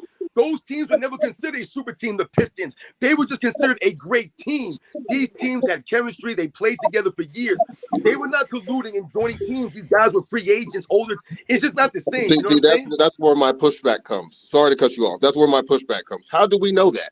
How do we know that they didn't collude? How do we know that? They probably like did, I said, honestly. When you look at these players, anyone you think about in the history of the game, These guys came together later in their careers. These were not the guys in their primes. They didn't have that power. They didn't have the ability to go whenever they wanted to. Like we mentioned, when I grew up watching basketball in the 80s and the 90s, when you think about the powerhouse teams, the Milwaukee Bucks in the 80s, the Lakers, the Pistons, the Celtics, the Hawks, these teams were put together through draft picks. Kevin McHale was drafted to the Celtics by the team. Larry Bird was drafted there. They had Robert Parrish come over as a free agent. Robert Parrish came over. This wasn't Robert Parrish in his prime. Robert Parrish had a long career. He wasn't going there to help Larry Bird and Kalu to win. You think about the Lakers. They had a Kareem Abdul-Jabbar there. They traded 4 players to get Kareem Abdul-Jabbar in the 75 season. They traded the whole team away. He was there for 5 years before they got guys like Jamal Wilkes and Norm Nixon and Magic Johnson in the draft. They drafted James Worthy. So when we're talking about some of these teams, you look at the Houston Rockets in the 80s. They had Ralph Sampson. They drafted Hakeem Olajuwon. They're drafting these players. These are not guys calling each other up. Hey, man, I want to come play with you. Michael Jordan could have easily went to the New York Knicks, joined Patrick Ewing. He could have easily went to the Sixers and played with Charles Barkley and vice versa. They didn't do these things. LeBron James literally ran away from the grind, which was what? The Boston Celtics that came and were standing in his way. But people never mentioned the Orlando Magic. They weren't a super team Knicks put were too together. busy overpaying Allen He Houston lost to to go Dwight after Howard and anybody. Hey, Well, real They were fast. too busy overpaying Allen Houston to go after anybody. The New York Knicks were tripping. Real fast, James Brickner, 2 things. James Brickner sent us another super chat. When players began colluding to sign with each other, that birthed a super team, not teams drafting and teasing for a quality player. And then also I want to address, if you want to say something about that, Robin, but we have Man Down Sports in here. I was actually thinking about reaching out to you if you want to call in and talk about this. He says no super team has nothing to do with it if the players conspired. Any team with 3 or more prime legit number 1 superstars is a super team. It's only 10 to 12 of those guys, and to have 3 is a huge advantage. That makes no sense. That doesn't make any sense. Listen, Yeah, it doesn't. when make we're any talking sense. about super teams, listen, we talk about the 80s, for example, right? When people want to talk about these super teams, the Celtics and the Lakers going against each other in the NBA Finals. Who has an advantage there? No one has an advantage. That's why those finals were so great. No one had an advantage. You had great players on both sides of the Both ball, sides, yeah. man. This wasn't a stacked team going against nobodies. These guys earned those championships. Just because you have 3 All-Stars or 4 All-Stars does not make you a quote-unquote super team. That's why I'm saying the term is getting thrown around too much now. When I was growing up, no one ever said the Boston Celtics in the 60s were a super team in a negative way. They were known as a super team. Why? Because of the championships they won. But no one ever labeled them like, oh, they're a super team, man. You know, that's the only reason. Nah, it was never like that, man. All of a sudden now, everyone's a super team if you have 2 or 3 All-Stars. So you're going to tell me the Atlanta Hawks in the 2015 NBA season were a super team because they had 3 All-Stars with Kyle Korver and Paul Millsap and what was his name? Josh Smith. Like, come on, man. What are we saying here? It don't make sense. Well, because at the end of the day, if you get 3 superstars in their prime like that, they still have to perform. They still have to show up. Is not a That's superstar. why. That's the difference, though. He's Remember, lost to and Dallas. that's the difference of That's this why era. he lost to Dallas, because Dallas had chemistry. They knew who to get, who to pick up. They were deep. We know that. Exactly. So this is the point I'm making. These are the teams that Michael Jordan was playing in the 90s. When people try to talk about the names on the back of the jersey, it's not about the name on the back of the jersey. These teams were deep. They had chemistry. When you talk about the Phoenix Suns in 1993, they were the number 1 scoring offense in the league that year, the number 1 high-rated offense. It wasn't just because of Charles Barkley. It was because you had Kevin Johnson and Dan Marley and Danny Ainge and Tom Chambers and Mark West and Richard Dumas. You had a full team of guys who were professional veterans that knew how to play the game. When we think about the 1996 Sonics, this was a deep team top to bottom. It wasn't, oh, Michael Jordan had Scottie Pippen and Dennis Rodman. Yeah, well, they had Sean Kemp, they had Gary Payton, they had Nate McMillan, they had Detlef Schrempf. They had a bunch of guys, man. Hersey Hawkins. There's a bunch of guys on these teams, man. Real fast, 3 things. And then we're going to let Double A on. First off, thank you, Pierre Lynch. You sent me a super chat earlier. I put it up on the front for $5. You would shout it out everyone on the panel. Thank you very much for your support. And now there's another super chat from Animaniac, I believe, to Robin. Cheers to Sports and Fitness Rants, LBJ, Wade, and Bob extension so they can team up. That's anti-competitive. Also, he owns Clutch Sports. His clients like AD request and trades to his team. That's some home moves. Actually, 4 things. Man Down Sports. If you'd like to call in, you got to go to my channel. You don't got to subscribe to me or anything like that. I know you got your own thing, but if you want to call in, please call in. Just come to my channel and click the link on it. And then 4th, I'm running down the list. How about 10 things, right? Hoop God says he wants to ask you a question, Mike, and then we got Aaron Adams in the back. Can I say one thing real quick about that? I think also one of the things I think Robin kind of mentioned it about being organic versus AstroTurf. If a team like sells the farm and they're like, there are 3 guys in this draft class. We're selling the farm in our future to get these 3 first-round picks. They all hit. They all become all-stars 5 years later, are all legit number 1 options or something.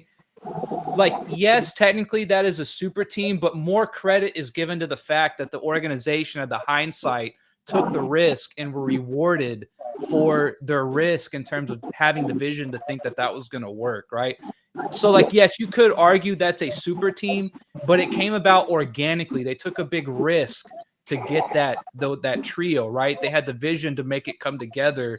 That I don't think is really frowned upon as much as 3 guys saying, hey, let's work our contracts while we're all in our prime because we want to get some rings, right? I think yes, you could say that they're the same, but they're looked at totally different. I think when you make the right moves and take the risk and it hits versus, again, shaking hands behind closed doors. I think banana boat is the term people throw around a lot. So, oh man, banana boat crew. But my whole thing is, and my only pushback is, LeBron didn't create it. He didn't start it. He just took advantage of it, which is what we do as humans. He started it, man. We do that as humans. But we do that as humans. We take advantage of the system. We all do that. When you have a crack in the system, you take advantage of it. That's what a lot of people do. That's fine. You can't turn all these years later then ask us for the respect, my man. You see that it all comes back all these years later? See, he's asking for the respect because he hasn't earned it. So you're right. He can take advantage of the system. He can play that game. But guess what, my man? This is why he's not top 10. This is why he'll never be recognized as one of those greats, because he gamed the system like you're talking about. He didn't carry himself with the integrity, honor. And I think also Wade, Bosh, one last thing. I think Wade, Bosh, and LeBron, they were at the time 3 of the top 15 or 20 players. They have power, right? So for them to take advantage, it's not really seen as taking advantage as gaming the system, right? When you're that high of the hierarchy of the power in terms of player production, right? It'd be different if like guys at the bottom took advantage and they gamed the system to win. It's not the same when you're like the best 3 out of the top 20 players. I don't think you can really say it as like taking advantage in terms of like you tip the cap to them. It's more like taking advantage because they just could. I don't think that's applauded as much. Like if why did LeBron James go to New York? He could have went to the New York Knicks. He could have got Carmelo Anthony, went to the New York Knicks, and he would have gotten the respect going there. Because why? The New York Knicks were nobodies. They had never won in a long time, right? They were looking for somebody to come. But LeBron James was too scared to go to New York. So where did he go? He went to a player who had already won a championship, drafted the same year you were drafted. You see, it's a combination of different things, man. It's a combination of different things. He's been exposed. Gentlemen, Hoop got an uncommon sense. Do you have anything to say about this before Double A gets his turn? Yeah. I was just gonna say this. To me, it's all about having a choice. And to me, as a competitor, if you are choosing to do this, that is much different than someone drafting. And I just put it like this: that's like you going to the playground and it's a group of guys on there running everybody. Now it's like you as a competitor it's different between you choosing to join that team and there are captains picking you as a player. Like when you choose to join the people who are dominating, to me, well, I mean, like Sports and Fitness Rant said, it's like you can do that, but then you got to suffer what everyone else is going to feel about that move. Like that's a weak move. You're not. Oh, we're talking about a spineless dude that doesn't care. He doesn't care. He just wants the accolades. And so, but he's not. So he's like I said, he's taking advantage of the system. He doesn't really care about the consequences behind it. decisions. Yeah, Hey, and even with all then, like I that, said, still I didn't think my thing is score accolades or LeBron James is the leader of this self-created super team. You know, that is what he ushered in. That's my problem there. Wait, so Yeah, I don't know if I would that's say LeBron started it, but he threw gas on the fire for sure. You know, that's what I want to speak on. Hold on, I want to speak on that real quick. So before they came together, LeBron was second in scoring because I had to pull it up. LeBron was second in scoring to Kevin Durant. Dwayne Wade was fifth in scoring with 26.6 per game. Chris Bosh was ninth in scoring at 24 points per game before they came together. Now, I just want to know this. The Cleveland Cavaliers were a championship contender. The Toronto Raptors, they were a playoff contender. You take both of their best players and bring them on to the Miami Heat. Does that not cripple the competition in that conference? You basically weaken your competition because you put them all on one team subsequently. Now, I'm asking that only because don't recall the Celtics doing that because Robert Parrish was not leading anybody to the playoffs. And like Sports and Fitness Rand said, they drafted Kevin McHale, 6-man coming off the bench. Nobody called them a super team, much like the Lakers. They had Kareem, but what were these guys doing? They weren't even getting to the finals. They were getting knocked out in the second round. Draft Magic immediately takes them over the top. Now, when the Bulls got Rodman, what competition did they weaken? They got Rodman. I know. Yes, he didn't come from the East. So all they did was make an addition to get a guy that they needed to play down low and get production from him, right? But when I look at the Miami Heat, and if you want to use Boston, it's fine. But again, the same logic applies. They didn't come together in the Western Conference. They came together in the East. They didn't go get Jason Kidd. They didn't go get Reggie Miller from their team to say, hey, come over here to Boston with us. But with Miami, you take two other top-tier contending teams and you bring them onto one. So now, essentially, you've made the Cavaliers, Toronto Raptors lottery teams because you eliminated the competition. That's what we've never seen before in the history of sports. Three guys who were putting well up over, 25 points per game, right in the heart of their primes, colluding together. And this is even on the documentary of the Redeem team. They said in 2008 is when LeBron, Melo, Bosh, Wade began to talk, hey, yo, we need to not renew our contracts. So when our rookie deals are up, we can come together and control our own fate. Now, if you want to look at it from two different aspects, you want to control your own destiny, it's totally fine. But like my man in this race, hold on, like he said, for the course, you got to take the backlash. You can't say, hey, I'm going to make this move and then I need to get all the praise. No, it doesn't work like that. Now, on the other side, if you make that move and let's say you three-peat, you win 4 straight, hey, you go down in history, right? Hey, you decided to take your fate in your own hands. You three-peated, you four-peated. Nobody can do that. You don't get the job done, and then you come up short like that on 2 occasions. There's no rhyme or reason like you can't get around it. That's why, like he said, after the guy that's still asking for his respect because he know ultimately he's circumvented the process. That's what I want to speak on that. Like before the Miami Heat did this, has there been any other teams who weakened the competition in their conference, bringing 2 other top tier players together to go compete for championships? So Mike, do you have any last words before Aaron Adams gets the spotlight here? Yeah, again, we can't change how the world works, right? We it's life, death, and taxes. That's what we got, right? And so people are going to take advantage of systems. These guys were all in the same technical draft class, right? They were all close in age as well. They're friends. They're homies. They're probably going to be at each other's weddings, even if they weren't on the same team. So we're talking about 4 guys that get together. He didn't even go to the Wayne Wade memorial for a ceremony. He didn't even go to the Wayne Wade's Hall of Fame ceremony. They're that great of friends, right?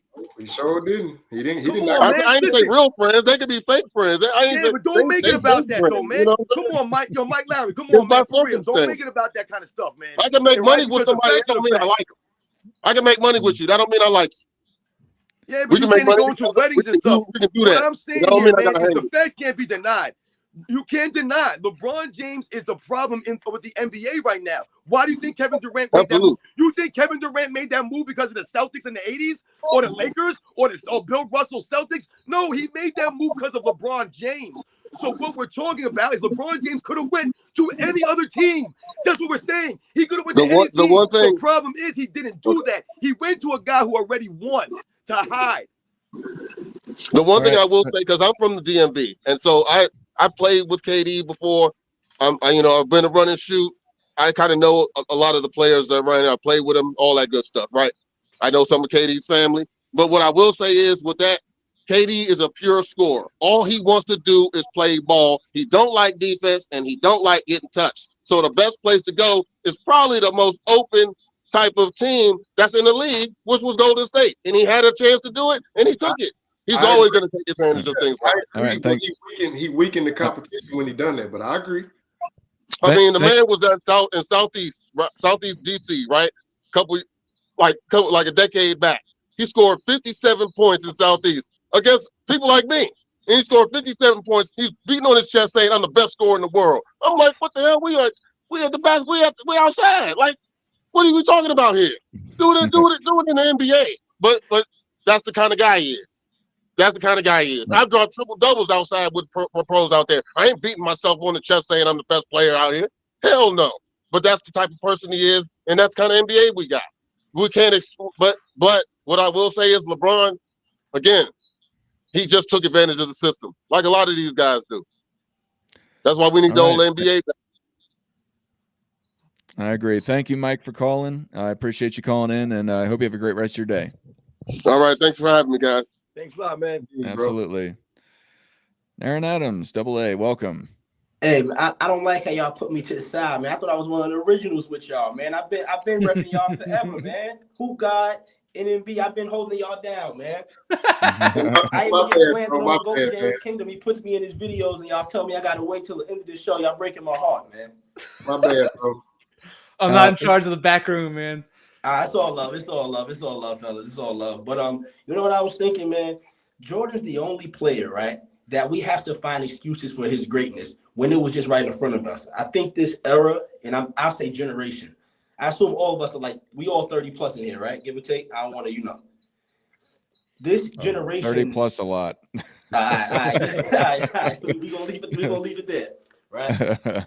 This generation hasn't seen winning the way we saw winning with one person. So they're so used to losers that they have to find some way to amplify some of these players, right? Like I just saw a stat the other day, for example, and we know certain pages like to use stats all day.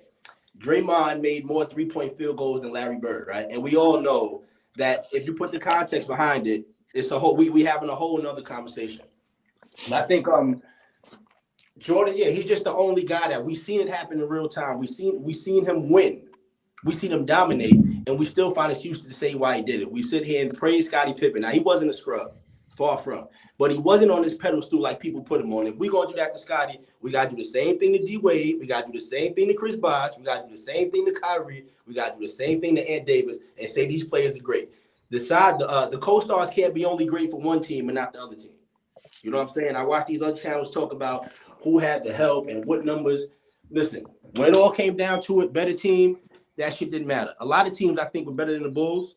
They just had Jordan, and that makes the difference sometimes. That's all it is. When we watch all these NBA games, I think we all avid watchers. Every NBA game is what? It comes down to what? The last 2-3 minutes, most of them, if it's not a blowout. So all these games we can agree are in reach, right? Yep. All in reach. Sometimes, and when it comes down to those last 3 minutes, the separator is I have this player and you don't. This is why LeBron, the KDs, the Bookers, the Jordans, the Hardens, they get paid all this money because those last 3 minutes of the game, you know you can count on them. That's why you pick them up. You don't just say, yo, it's a team sport. We all gonna collectively win. We all know when shit gets ugly, we gotta go to these star players. This is what they get played for. LeBron doesn't come up as big as people want him to. Half the players in the league don't do it. But I think we make these excuses that, the better team, so that's why we couldn't win. No, it comes down to if you're the better player, you could take over. You're not going to lose. That's all it is sometimes. All the other stuff is irrelevant. So real fast, before the panel wants to answer that, welcome Man Down Sports. How are you today? What's up, big dog? I'm good, man. Oh, How wait. everybody doing? One more thing. Man Down Sports. I be watching your channel, but every time I want to get on, I think I catch it afterwards. I watch your stream. Your shit is legit. I be wanting to get on and say something, but I always catch it when after the whole thing is done. I just want to shout you out and give you props on your stream, bro. Yeah, for sure. I appreciate it, brother. I guess since you're in here, what do you have to say about what Double A's been saying? Who was Double A? The last guy that was talking? Yeah. Oh no, I agree with that. What he was saying, but I try to stray away from talking about MJ. I mean, I don't think it's a debate with that guy no more, man. So I mean, it's nothing you can say about MJ. MJ is the dude. That's a mute point. But I agree with everything Double A said. You're like sports fellas, we can watch every game. We can go back to college games. We go back to even football. Pat Mahomes gets paid this money because they know with 2 minutes left and they're not down by more than a touchdown, he's going to come back and win the game. That's what all these guys get paid for, the last 3 minutes of the game. Nothing else. Sure. I think we just exaggerate with players to say, well, look, Carl Towns has this, such and such player averages that. All right, but when the game is close, can he make a clutch basket? Kenny, or we just gonna say, hey, well, he had great stats. If we just saying we playing for stats and chips don't matter because chips are the ultimate. That's the ultimate thing. I don't care what nobody says. I don't care about no team achievement. If that's the case, then nobody should get credit because everybody has more players, has other players on the court with them. Hey, Double A, I wanted to just follow a point that you made because I saw that graph too when they said that Draymond had passed Bird and cumulative threes essentially. And I just made a statement. I said that's interesting. It took Draymond this long to pass Bird when he grew up with the 3-point line from elementary school all the way up. Yeah, when Larry Bird never seen the 3-point line until he got into the NBA. Great point. This is what I'm saying. So this is why it's not work. This is why Jordan may have had a great mid-range because again, there wasn't a 3-point line to shoot from when he was growing up. Yeah. So that's why it translated over so well to the NBA, and he's one of the greatest mid-range shooters because this is all he had. So if you sit here and tell me all he had was mid-range and he excelled at that, it's hard for me not to believe that if he had the 3-point line coming up, he wouldn't have excelled at that as well. Yeah, well, see, the thing is, and I know y'all know this, I'm just making a statement. I have to tell these guys because when we be on these other platforms talking sports, they're trying to apply today's basketball to yesterday. And I'm like, that was not the game they played back then. Today, they play outside in.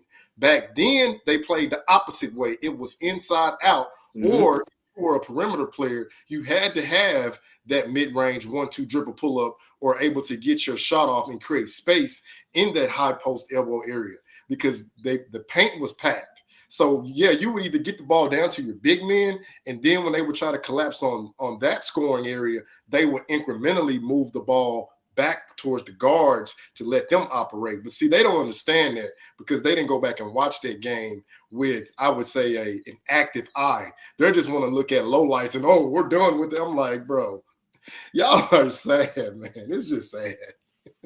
Yeah, no, it's really crazy. I was watching just jump shots by Jordan. It's kind of like you kind of think the shit is fake after a while because you see him making that many in some of these videos, and it's not even clipped. Sometimes, like I watched was that the Lakers when he made like 12 field goals in a row? 13, yeah, 91. 13. Yeah. That's still 13. A record, actually. Yeah. But remember, everybody sit here and harps on LeBron versus Cleveland. I mean, LeBron versus Spurs. This was Jordan's first finals too.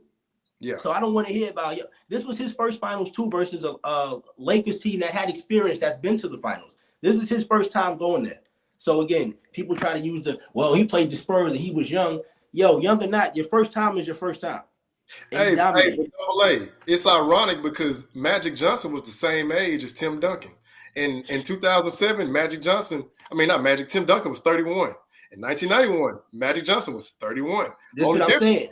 Magic was second in MVP voting. I think Timmy was like 6th or 7th. Yo, the 6 degrees of separation. If I'm wrong, please somebody correct me. It's not that far removed. Like Jordan played against Kareem. The same people that played against Jordan. You got the Kobe that played against Jordan. You got LeBron that played against Kobe. These players aren't really. It's not like you're talking about 50-year separation. You know what I'm saying? All of these players. Again, Jordan was 1 year removed from playing against LeBron. So it's not like there's a great difference that these people try to say, yo, the 90s was this. Dude, Kobe's from the 90s. Allen Iverson from the 90s. These are all guys that went up against those players that they try to clown. So if you by that logic, if you do the math, you're gonna be downplaying every generation in a sense. If you want to go with that, if that makes any sense to y'all. Robin, Nick, or Uncommon Sense, you got anything to say about all that? No, that was good. Yeah, I agree with a lot of that. Don't have much to add. Yeah. I mean, I agree. Like I said, to me, this whole narrative that players have evolved so much, I'm like, humans don't evolve at that rate. I mean, even if you believe in evolution at all, like humans don't evolve at that rate. So, like he was saying, you know, a lot of these players who people revere now, the Allen Iversons, the Kobes, you know, the Vince Carters, they were back then playing against MJ as well. So to think that somehow, you know, these 90s players wouldn't translate to now is ridiculous. And again, like I said, to me, a lot of it has to do with mentality, which is why I feel like most of the 90s players would just mentally outweigh most of these guys today. Yeah, that's something I've always said. Like, whenever they started saying the 90s was plumbers and cab drivers, like, I don't know. Like, I understand that comes from like the whole Bob Cousy thing. You almost started a driver's ed school instead of going to the NBA. That, you know, back in those days, guys might have had other financial opportunities that lended more revenue or income than the NBA at that time. But since like the 70s and 80s, right? Like, that's never been the best talent in the world, bar none, plays in the NBA. Yes, the international game has expanded a little bit, right? But I don't think it's to the degree that you say like, oh my God, this is just, you know, light years better because they got this guy from Latvia and Luka comes from Slovenia, you know, or whatever. I don't think it's like that. I don't think the difference is so great. Like you're saying, like, oh, well, nutrition and exercise has gotten so much better the last 20 years that these guys are just, they're not even human anymore. They're just a whole different thing, right? I don't buy into that either. It makes no sense. Real You know, Uncommon, let me just say something real fast, and then if you or Robin want to go, I don't understand when people say, "Oh, these players of yesteryear had other businesses." Michael Jordan himself was involved with another business, the shoe business. Are you kidding me? Just because they go and they've owned plumbing businesses or electrician businesses, or you sell drinks like Shaq did, or shoes or whatever, how does that have to do with anything with your basketball game? It's nonsense. It's apples to oranges, or like Rex likes to say, apples to typewriters. Just because you make income in another way doesn't mean that you're doing that. And these guys were not plumbing while they were playing basketball across the country. Are you kidding me? Like, let's think about it for a second here. How can you go and do plumbing work every day while you're going across the country playing basketball? Makes no sense. Anyway, Robin or Uncommon Sense, you got anything to say? Yeah, I'll just chime in real quick. You know, it's the same thing you guys been saying, man. Listen, whenever we hear these people talk about the skills of these players today, I always ask these people to make videos and please explain to me what skills we're talking about, because more likely than not, they're talking about two aspects: the three-point shooting, which is prevalent, and the dribbling ability of these players. The dribbling, not the ball handling, the dribbling ability of these players. But once again, I challenge them on this because once again, in the 80s and the 90s, there were players, stretch fours, guys like Detlef Schrempf, guys like Sam Perkins, guys like Bill Laimbeer, who could shoot the three-point shot. The only difference was they only shot it 3-4 times a game. They didn't shoot it 10 or 8 times a game. So in essence, they had to be more efficient with these shots. You're only shooting 4 times. You have to make those shots. You can't be out here chucking up all these threes. So when we talk about the balance of the game from back in the day, especially the 90s, the balance, once the three-point line was being utilized at a little bit more of a higher volume, you saw the beautiful bounce, man, three-point specialists, man, right? We've seen these guys. There were also guys like Steph Curry's in the era. We had the Reggie Millers back in the day who would run guys off of screens all game long. And when we talk about the dribbling ability of the eras, we had the Kevin Johnsons, the Tim Hardaways, the Penny Hardaways, Michael Jordan's ball handling ability is excellent because once again, these guys had the fundamentals in those eras that are lacking today. Where are the post games in this era? That's a skill. Right? Even leadership is lacking in this era, which is a skill that people go to school to learn how to become better leaders. But in this era, they don't have that kind of stuff, right? So these are all the things we think about. And it goes back to the same thing that we hear when they tear down the eras back in the day. What do you often hear them say? Oh, like you guys just said, these guys back in the day were nobodies. But at the same time, they're going to sit there and tell us that Scottie Pippen was this great of a player. And yes, Scottie Pippen was an all-time great. But once again, I told you the praise is disingenuous because all they're doing is trying to take away from Michael Jordan's greatness by elevating Scottie Pippen to a realm he was never at. I grew up watching this stuff. Scottie Pippen was never that dude, man. He was not. He was not above Karl Malone or Hakeem Olajuwon or Shaquille O'Neal or David Robinson or Clyde Drexler or Reggie Miller or John Stockton or any of these other all-time greats that was in that. He was not above those guys, the Charles Barkleys. Scottie Pippen was a great player, but they're going to tell us that every one of those guys wasn't that great, but Scottie Pippen somehow was that great. It doesn't add up. I told you they can't have it both ways. They can't be garbage, but at the same time, Michael Jordan was 1-9 without Pippen because he was so dynamic. It doesn't add up, man. The guys in previous eras had the fundamentals, which is what they relied on. And the one thing we can't forget, guys, when we talk about this era today, it's the effort. One thing that I always remember watching growing up was the effort that these grown men played with that I do not see on a consistent basis in this era. The effort these guys gave on both ends of the court cannot be denied. Yo, do y'all remember what Larry Johnson said back in the 90s when they played Pippen? I mean, when he played the Bulls? Do y'all remember that? What? Anybody? Why? I don't know specifically. No, go ahead. What did he say? Yeah. We lost him. I think we lost him. No, Larry Johnson didn't say nothing because he was scared. Larry Johnson? He said to Pippen. He didn't say that to Jordan. He said to Pippen, Jordan gives all y'all guts over there. That's it. He's the reason the battery's in y'all back. But as it should, when you have, listen, I'm pretty good at ball, but I got this guy that's way better than me, and as good as I am, I know when it's time for my ass to look. Let me take a step back, and you do what you got to do. That's what. Double A. I'm pretty good. I could bust the average person's ass. I put my life. Hey, Double A. Go check Steven Jackson on all the smoke when they were speaking on when Jordan came to practice, because they were, pretty much they weren't showing the effort like Sports and Fitness Rant said. And Jordan came out there, laced him up at 50 years old and was giving them the business. He said DJ Augustine was out there shooting like Steph Curry. So no, what you saying is factual. When you have a guy that instills that confidence in you, you will play better because he's giving you that confidence with his presence out there. So I'm glad you said that. That was a good point. Yeah, that's with anything, though. That's with anything. That's my point. That goes from basketball to work. Double A. Go ahead. Real fast. So Nick, NMB Sports has to go. You have any last words on anybody? If you like what he had to say, go subscribe to his channel. Yeah, no, I enjoyed it.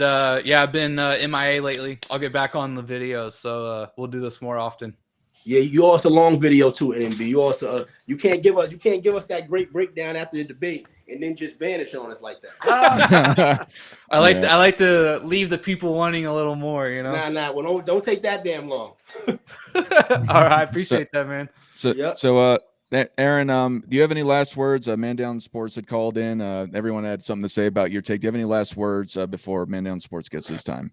Nah. I just want to say salute to y'all. I got love for the page. Yo, don't give me the half an hour thing no more, man. That's too. I've been rolling with you I've been with y'all from the jump, man. But yeah, that's it. Just remember this, y'all. It's all about chips. No matter how much all these stats we put up and talk about the numbers, it's all because we're trying to get a championship. That's what it all comes down to.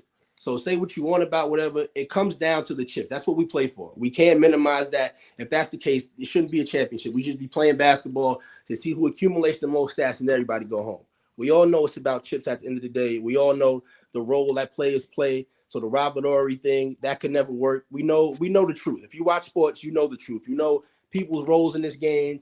You know who's the leader. You know who leads to those chips.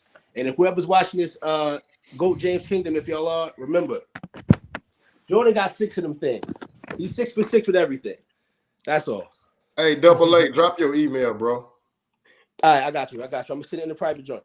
All right, I gotta go, guys. Yep. All right. See you, Nick, and thank you, Aaron. Thanks for calling in, man. Yep.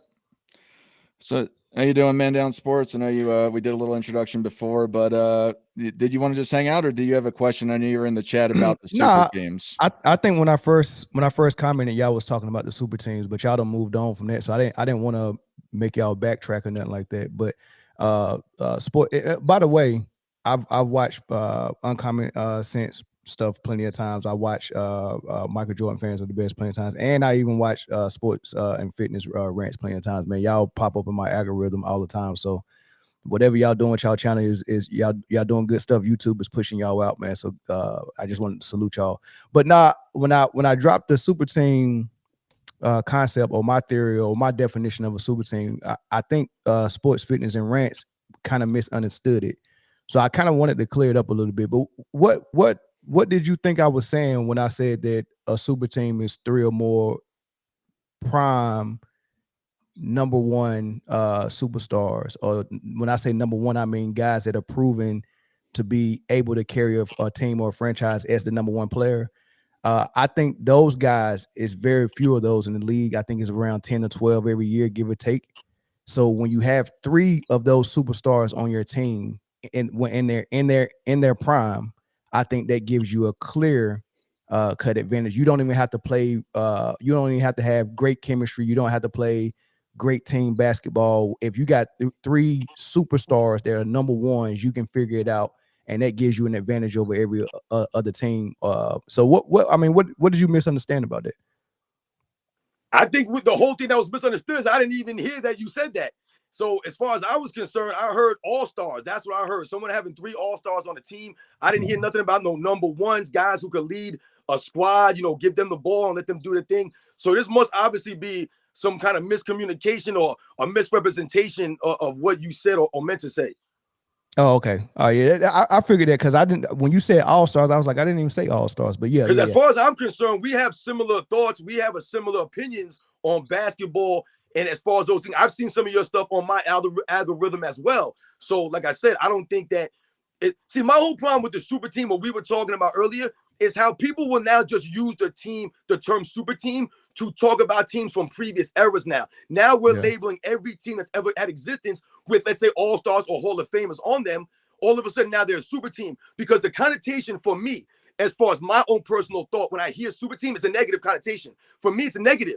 Because when I think about that, I think about LeBron James and the teams coming together inorganically, and guys plotting behind the scenes, and guys trying to stack the deck in their favor because they don't want to work and go through the grind. So when I hear them call the teams of the 80 Celtics a super team, or the 96, 97, 98 Bulls, and they label them a super team, that is not cool with me. Because to me, I don't remember hearing these things growing up, because super teams were never mentioned like that. These were called great teams. They were teams that were great because of a great player that got the most out of the guys around him. When we think about the Celtics, for example, to me, Kevin McHale's not a number one guy. He was a 6th man, right? Yes, he started a bunch of games. He's an all-time great player. But like you said, you're talking about number ones. So for me, I don't consider the Celtics to be a super team because they came together in a more basic way. To me, Robert Parrish is not a number one guy. Was he winning championships or leading a team to the finals before he came to the Celtics? No, he wasn't. The same thing with the Bulls in the late 90s. They'll say, oh, they were a super team because of what? There's 4 Hall of Famers. They say Tony Kukoc, Michael Jordan, Scottie Pippen, and Dennis Rodman. And although that may be true, we must keep things into perspective and put the context behind it. Tony Kukoc is literally a Hall of Famer because of his European career, not because of his NBA career. Anyone who knows NBA basketball knows this. So when we try to highlight the Hall of Famers to make them super teams, it's not the same thing. Let me ask you a question. Some of these other teams. Let me ask you a question. If we take my definition and apply it across the board to every team that has been suspected to be a super team, and you take it to because I don't even go past and go to the older generation, because I didn't live through seeing those players. Like, I heard you mention earlier what Wade was. It wasn't you, it was somebody else who mentioned what Wade was before he joined LeBron and what Bosh was.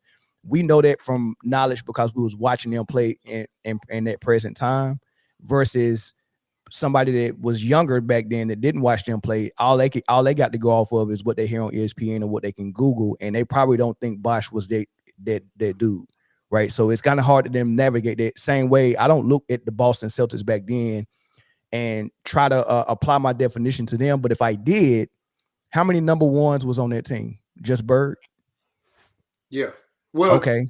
Well, wait, DJ, but he was later in his year though. You think he was a number one? You think? Well, what do you mean by number? What do you mean by number one? Yeah, he wasn't. Remember I said it's only 10 to 12 legit superstars that are number ones that can carry a franchise successfully, right? So those would be. I mean, I think Reggie Miller was able to do it in his prime. I think Jordan, Barkley, all those guys are prime superstars, number ones, right? I don't think DJ was a top 12 player. No, I mean, he was a Finals MVP, won a Yeah, championship with Gus and all Yeah, that. But Gus was the number one. He just had. I think DJ had a series like Iguodala.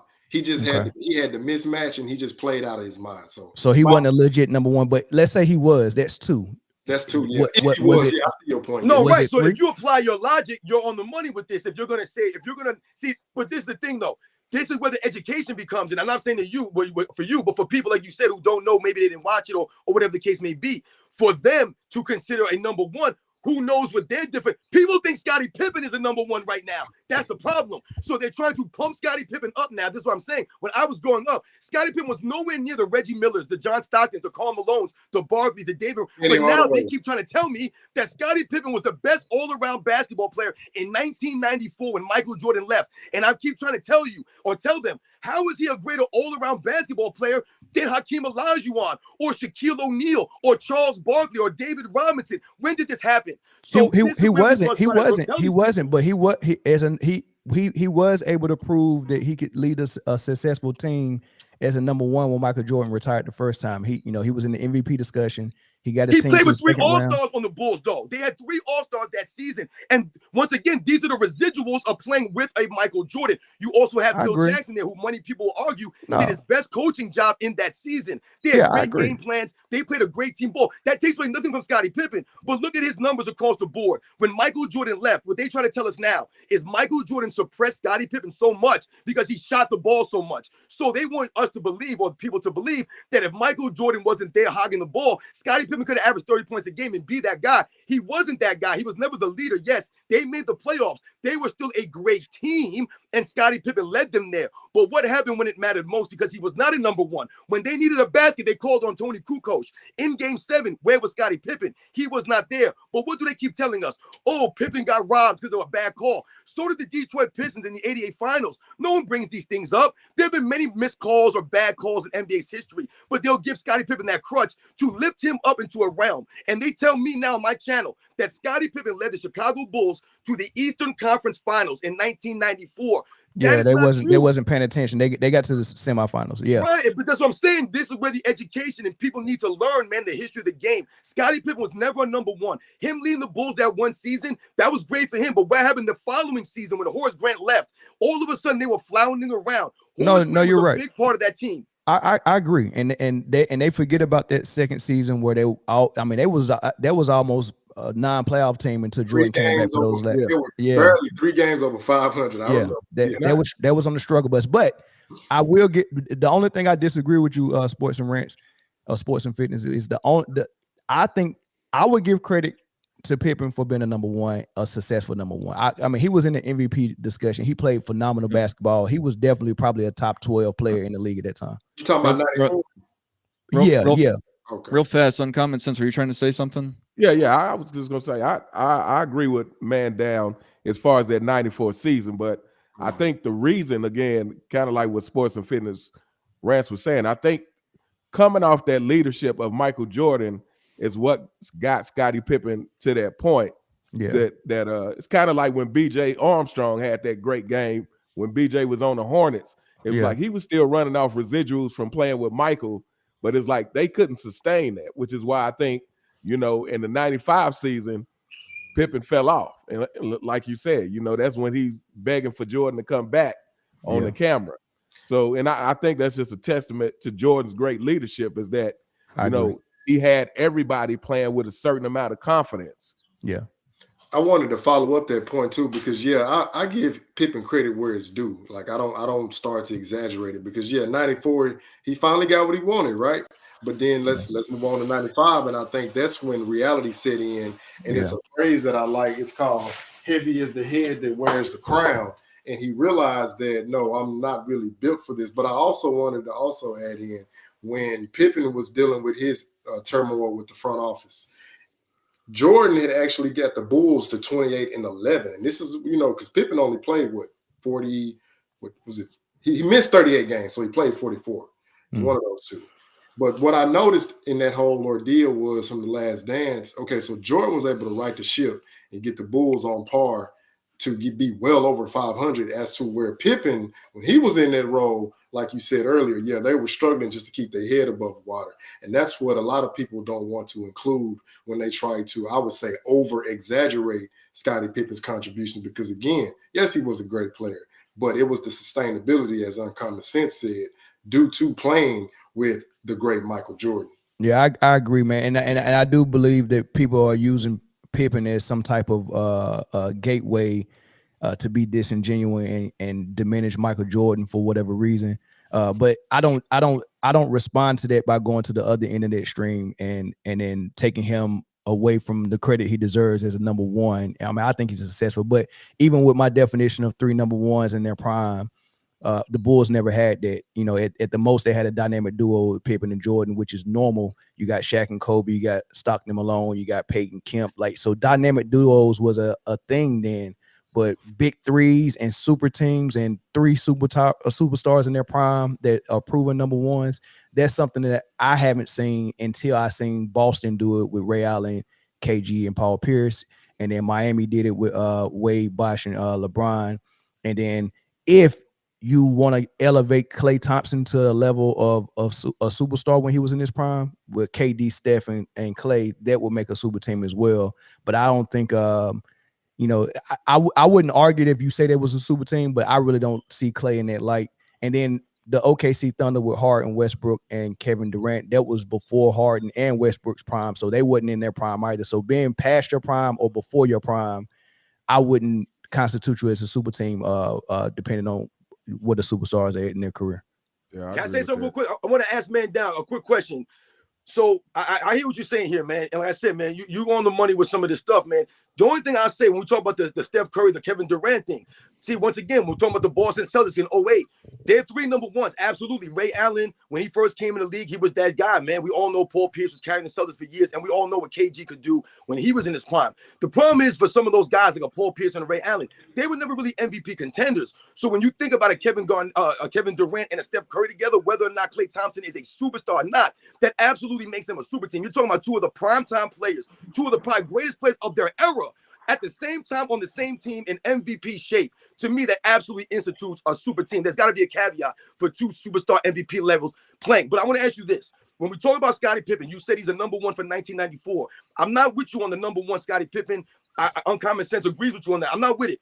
Once again, let me ask you this. In 1995, the following season now, right? Scottie Pippen's coming off of his number 1 campaign, right? You said he was, I think, number 3 in MVP of voting. So was Jermaine O'Neal back in the day. Do we consider him a number 1? I don't consider Jermaine O'Neal number 1. That's a good question. Let's think about this. Okay, go ahead. In Orlando, in the second round in 1995, to me, I did a video on this. That was Scottie Pippen's opportunity to carry Michael Jordan against the Orlando Magic that season.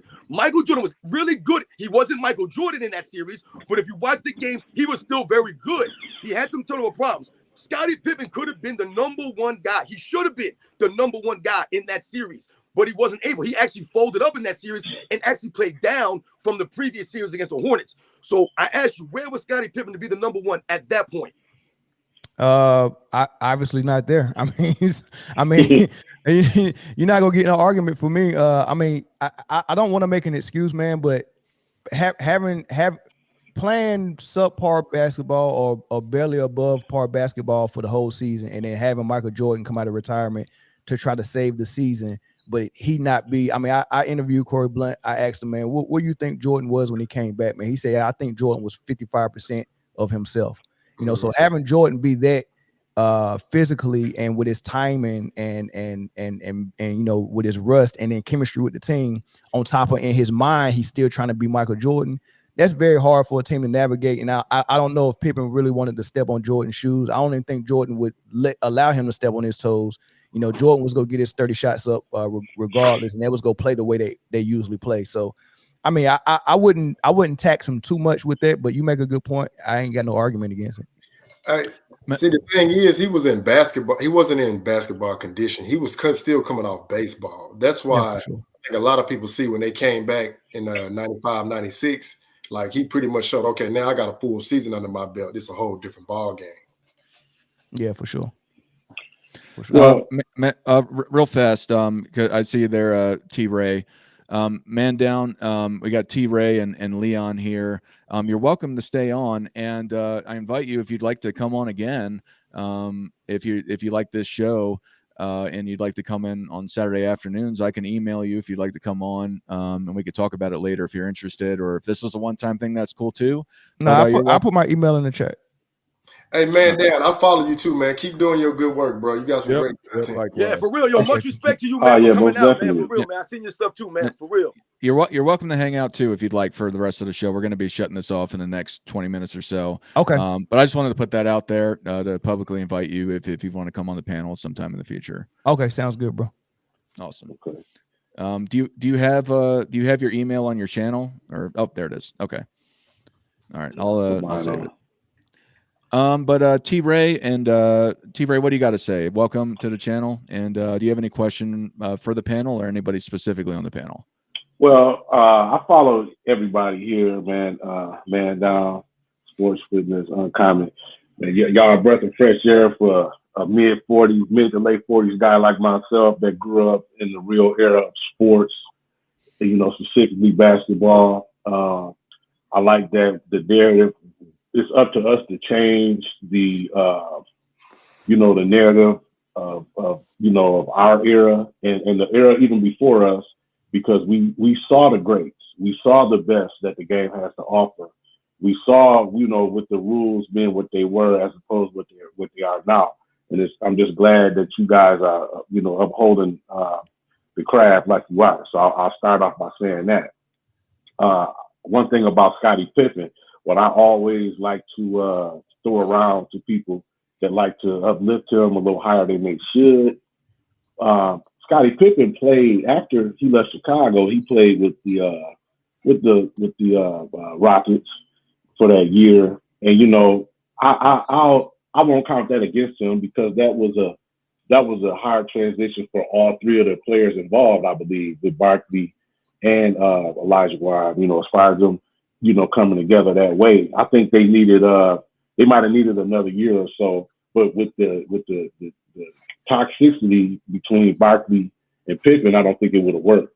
But he gets no pass at all when he went to Portland, and he played on arguably the greatest ensemble of talent, 1 through 12, on that 2000 Portland team, and them not being able to make something out of that. I mean, I know they ran into the Lakers and and Kobe and Shaq, but you got to realize they was down 3-1 in that series and came back, and they had all the momentum going into Game 7 and had a 15, 16-point lead in the fourth quarter. Pippen, all he had to do was be, a calming force, or be able to, to distribute or make certain plays, here or there, and they should have been able to get up out of there and then make it to the finals. So that right there told me everything I needed to know about Scottie Pippen being a one or being a leader. He wasn't the one on that Portland team, man. No. I'm not saying he was a one. I'm just saying that him being a leader, I'll say that him being a leader and being able to corral, that type of talent, or being a central figure and being able to, he should have, with all the experience that he had, he should have been able to, do something. That's why they brought him in. You right on the money, man. That's why he was brought in there to get them over the hump. Remember, they went to the Western Conference Finals the year before he got there. That's why they brought Pippen in, for the leadership. Yep. You on the money. Yep. They got swept. They got swept against San Antonio. He was able to display that though, T. Ray. He displayed great leadership, man. They played phenomenal the time he was there, and he played great and showed great leadership. He just ran into a buzzsaw number one, and he also ran into a team that the NBA was really behind. And we think as much as I love Kobe and much as I love Shaq and all that stuff, we got to be honest. When we see the NBA interfere and manipulate certain games and series, we got to be honest about that, man. The Kings got cheated against the Lakers, and so did the Portland Trailblazers. That's true, but you know what? Also, these teams they also had opportunities too, because missing free throws, turning the ball over, and things of that nature. Yeah, that's out of the referee's hands. That's something where you gotta and like what was it? Evan Turner said, when you playing a team that's favored and they got things going their way, you can't have a 2-point game. You got to win by 13, 15. You got to go out here and execute on your end. So, yeah, but do you really want to tax Pippen for that? I mean, that was a successful season. They got. I kind of do because if you go back and look at that season, they was neck and neck with the Lakers all the way up until like the last 3 weeks of the season. So you say they underachieved, and that's on. Yeah, they was. I think they both was right there. They was tied for the division and everything, and then the Lakers, they overtook them. They went 67. Yo, man, down, man. Yo, you and Scottie Pippen friends, man. You give Scottie Pippen a lot of passes right now, man. Come on, man. You gotta be honest, man. No, Larson Pippen is my aunt, man. Go over the hump. Come on, man. You gotta put some onus on this man. What leadership are you talking about? He went to the Western Conference Finals before he got there. No, Pippen. I got a question when y'all finish. No, but real fast, Trey or T-Ray. JB was here, super chatted. Robin, the Sports and Fitness Rants, the Terminator or the Road Warrior? Who do you pick? Oh man, I'm going with the Road Warrior. Let's go, baby. Mel Gibson, baby. Let a hoop cod say something real fast. What you said, bro, that's you speaking some facts because like when you start like really deep diving into the NBA, they do have certain narratives at play. I wanted to ask you though. Now that the Blazers went up 3-1, like you said. The Lakers were up 3-1. No, the Blazers when they played them in the West. Oh yeah, the Lakers. My bad. Yeah, I hate it. But my thing is, just like they played Detroit in 2004, right? Like I ain't gonna lie, I'm gonna keep it a buck.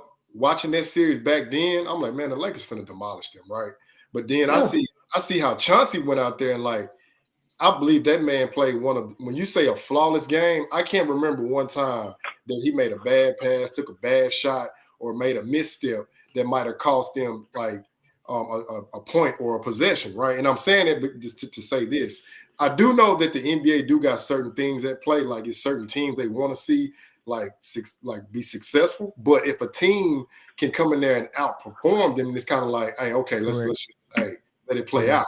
But I wanted to ask you, do you believe that the Blazers, had they had the right mindset, because I think they were super talented, I just think their IQ wasn't there. They would have had the same IQ like the Pistons. Hey, they brought Pippen in for it, bro. Oh, go ahead. Oh, I'm sorry. I just wanted to reiterate that's why they brought Pippen in. Yeah, he's supposed to be the difference maker. Right. I'm looking at it like, because I think those are two dynamics at play. I'm looking at it like, well, damn, if Detroit can get it done, well, hell, why the hell the Blazers can't get it done? Like, with the talent, it was a couple of things. Detroit played a different brand of basketball. Plus, Shaq and Kobe were at their worst as far as their chemistry and relationship. It was deteriorated so bad. And then Shaq was at his heaviest. Shaq admitted that he was over 400 pounds back then. And Larry Brown was a smart coach who involved Shaq in every high screening role. He couldn't handle that. And off made baskets or rebounds, Rasheed Wallace. Remember, Rasheed Wallace, track was his first sport. He was a track star.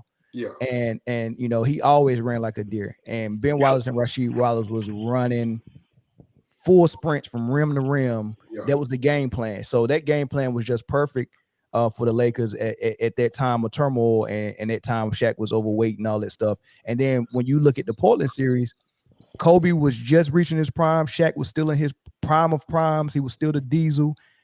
He wasn't, he didn't have a lot of body fat. He could still run and jump. He was still a force.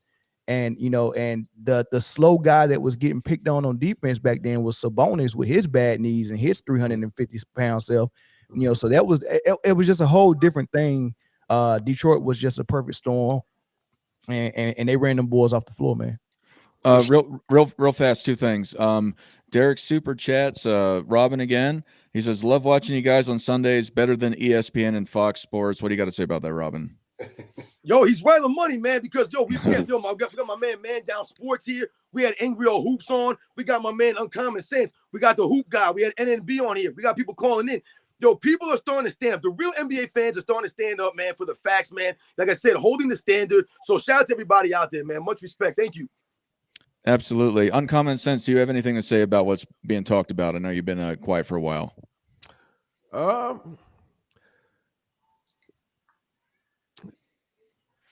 Yeah, I mean, I agree a lot with what Man Down is saying.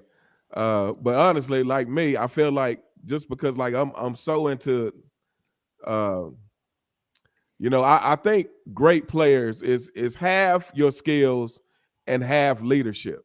Especially if we're talking about the best of the best. And it's saying like if going back to the Scottie Pippen thing, it's like I think Scottie was lacking on both. So again,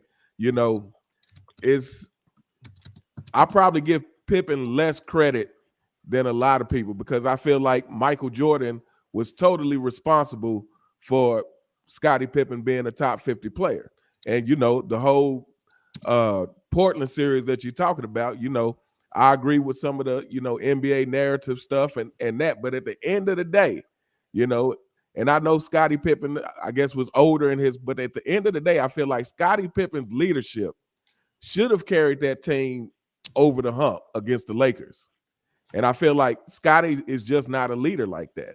And, so, yeah, I just feel like Scottie's not a leader like that. He might not be, but that don't mean he's not a number one because there's a lot of number ones that are capable number ones, but that just don't have that leadership ability. AD is one of them. Paul George is another one. So does that mean they're not a number one? No, it just means they're not on a level of the guys that we got at the tippy top, like Michael Jordan, Kobe, Kawhi, guys of that nature, man. They just number ones, but on a lesser level. There's levels to it. So I mean, Scott, I still, like I said, I still give him credit for being a capable number one. He showed us that he can lead a team for a full season as a number one when he was in his prime. I give him number one credit, but for the guys that don't give him number one credit, I'm fine with that.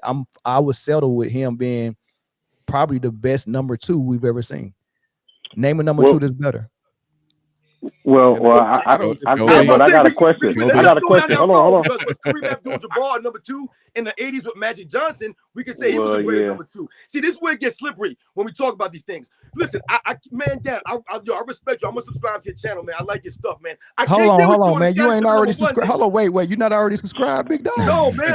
Listen, man. I'm gonna subscribe to your channel, man. Lord have mercy, man. No, but listen, I can't give a Scottie Pippen being the number one. My only problem with this is that Scottie Pippen only did it for one season. That's not proving it. This is why I'll never put him above a Reggie Miller, so to speak, let's say, who people believe is a lesser player, Reggie Miller. But Reggie Miller was 10 toes down in Indiana for 15, 20 seasons, man. He was there leading them every single season to the Eastern Conference Finals, to the NBA Finals, man. So we can't put Scottie Pippen with the guys who did it for years and years and years. But one thing we must think about the 2000 Portland Trailblazers, like it was mentioned earlier, they came back from being down 3-1. So essentially, they had won 2 games in a row. The series was tied 2-2. All the momentum was on their favor. Scottie Pippen, all he had to do was get a basket. They were up by almost 20 points in the fourth quarter. He just couldn't get one basket. He ain't a basket getter, though. He's a facilitator that's very athletic and highly skilled, but he's not a basket getter mentality like that. What about a charge? What about a charge or a steal? He could have did something. I just wanted to add. I tell you, hold on 1 second. I'll tell you who would have did something in comparison. If you want to compare these two players, Jimmy Butler would have figured out a way to do something.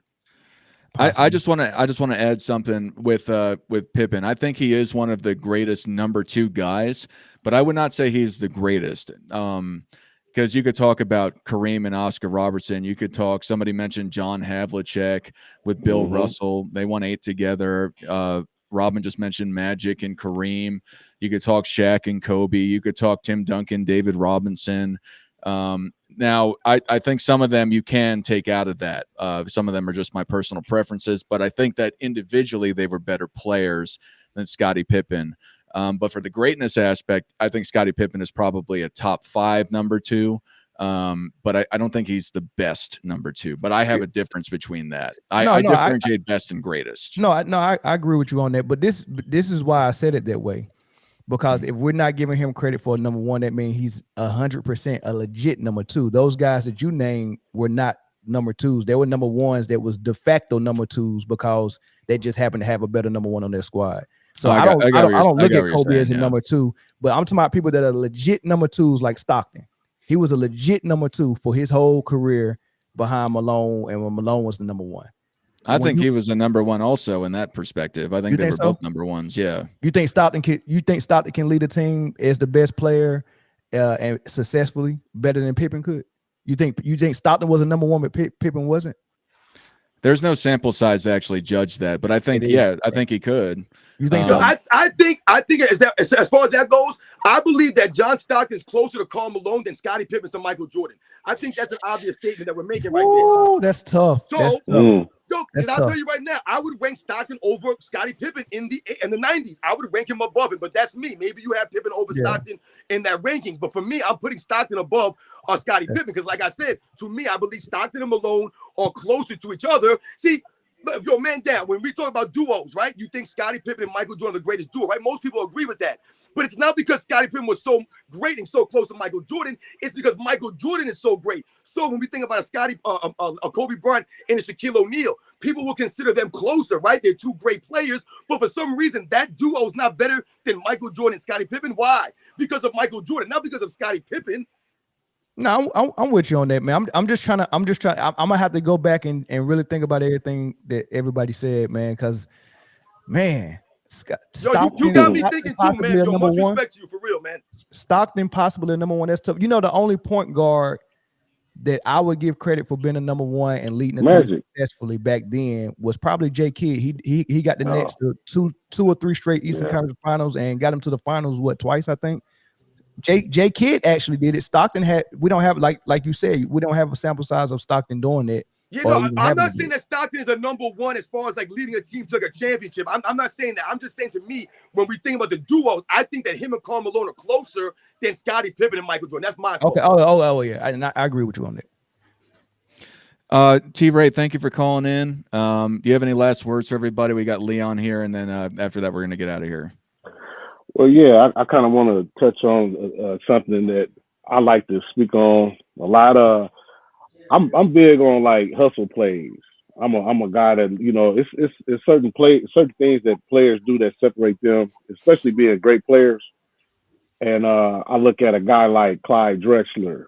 I look at a guy like you know, that he don't get a lot of credit for what he did as far as on the other end of the ball. He was real good playing passing lanes. He was very good on offensive boards.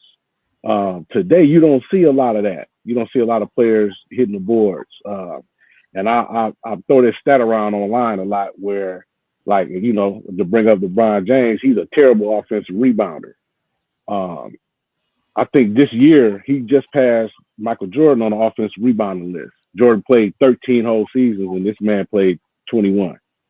You know, that says a lot about the hustle that a player has and the drive they have. He'll never pass Larry Bird, and Larry Bird only played 13 years. He could barely jump over a phone book.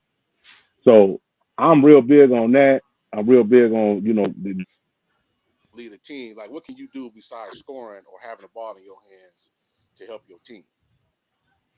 Oh, yeah. I'm sorry. I just noticed that Hoop God was still here. He was saying he had to go like 10 minutes ago. I'm sorry. I didn't mean to interrupt. Hoop God, do you have any last words before you get out of here? My bad, dude. I forgot. I was letting it go on. You there, Hoop God? He probably did leave. He doing stuff in the background. You know him, man. Let me get together. All right, Hoop God, if you can hear me, I'll give you a second. If not, I'll just leave you on. But yeah. Yeah, I got to run too, fellas. All right. All right. We went deep today, man. Yep, absolutely. It was a good panel. Yeah, absolutely. Leon had left anyway, so I guess let's just do our goodbyes and our plugs right now. Robin, thank you for coming. You have any Sports and Fitness Ranch? You have any last words? No. Once again, man, thanks to everybody in the chat, man. I see some idiots in the chat as usual, man. Some perfect dude. He said a bunch of nonsense the entire, live stream. But other than that, man, shout out to everybody in the chat, man. Yo, man down, thanks for coming through, man, and blessing us, man, on the live stream. It's your first time coming through, man. It was nice, meeting you, man, and chatting with you. Uncommon Sense, man, much respect for you coming through again. All the people who called in, man, Hoop God, NNB, and Dart, once again, Michael Jordan fans are the best, man. Yo, once again, man, you know how we do it on this channel, man.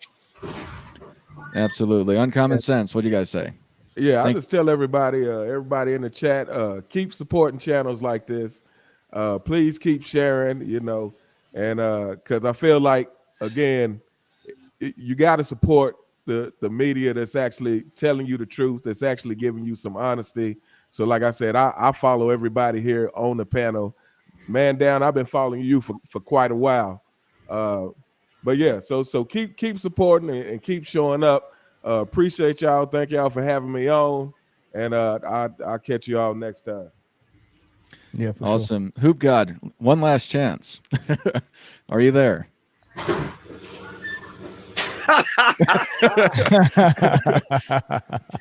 All right, Man Down Sports, what do you got to say? Hey man, thanks for inviting me on, man, and thanks for being a good host and all that stuff, man. It was a good panel. I appreciate everybody that was on here. I'm sub to all of y'all. If I'm not sub to all of y'all, I will be after this. But my question though is I'm looking at this restream thing, and it kind of look I don't know. It's kind of I use StreamYard, man. Is Restream better than StreamYard? I think so, and let me tell you why. Because all of us, Uncommon Sense tried to do it, but he had an issue with it. Robin, I know what that issue is now. Okay, so what we're able to do on Restream is that it allows you to restream. I'm plugging Restream right now. It allows you to restream if you do a membership to it, even if you don't do a membership to it, if you're hosting it to multiple channels. So for instance, Robin I think you joined through Robin's channel. He's streaming through his channel and he gets a copy of the show onto his page. So it enables him to get super chats instead of it all coming on the mine. Uncommon Sense on a sidebar, Uncommon Sense. I'll send you this video after all of this. But you have the option to restream. And then for me, I think it's a great idea because for one, more people get to see it. Everyone gets the ability to get super chats, and it also promotes everyone else's channels. And I think it's just a good way to just get the show out there. Okay. And that's why I started using it. I know with StreamYard, I think you could do one with a membership or something like that. Another one, which is, not it in my opinion, but let me just put it that way. Okay. So, and I like, there's a lot of stuff you could do with this. Like you could put, like I got the crying Michael Jordan head, I could put that up here. Amongst other things, I can go and just, there's a lot of things you can do with this. So I like it. So if you're interested, I would check it out if I were you, especially if you, I've seen your show a couple times and I've seen some of your panel members, but I don't recognize them with having, if they do have their own outlets, but I think that'd be a good way to just promote your show whenever you do it as well. If you have other guys like that, just in my opinion. Sounds good. Appreciate it, bro. Yeah, absolutely. But that's it. That's all I had. Awesome. And I want to thank you all for coming because it's always great. We had Uncut Hoops come through the chat earlier. I don't know if you're still on, but you're always welcome to come on in the future. Angry Old Hoops might be here next week. He's been here a few times if you're interested in seeing him too. But yeah, again, subscribe and like all the videos on these guys' channels. Sports Fitness Rants, Uncommon Sense. Hoop God has some stuff. And then Man Down Sports, of course. NNB Sports, who was here earlier. Check them all out. It was an awesome show, gentlemen. And I can't wait till next week. And for everyone, Michael Jordan fans are the best.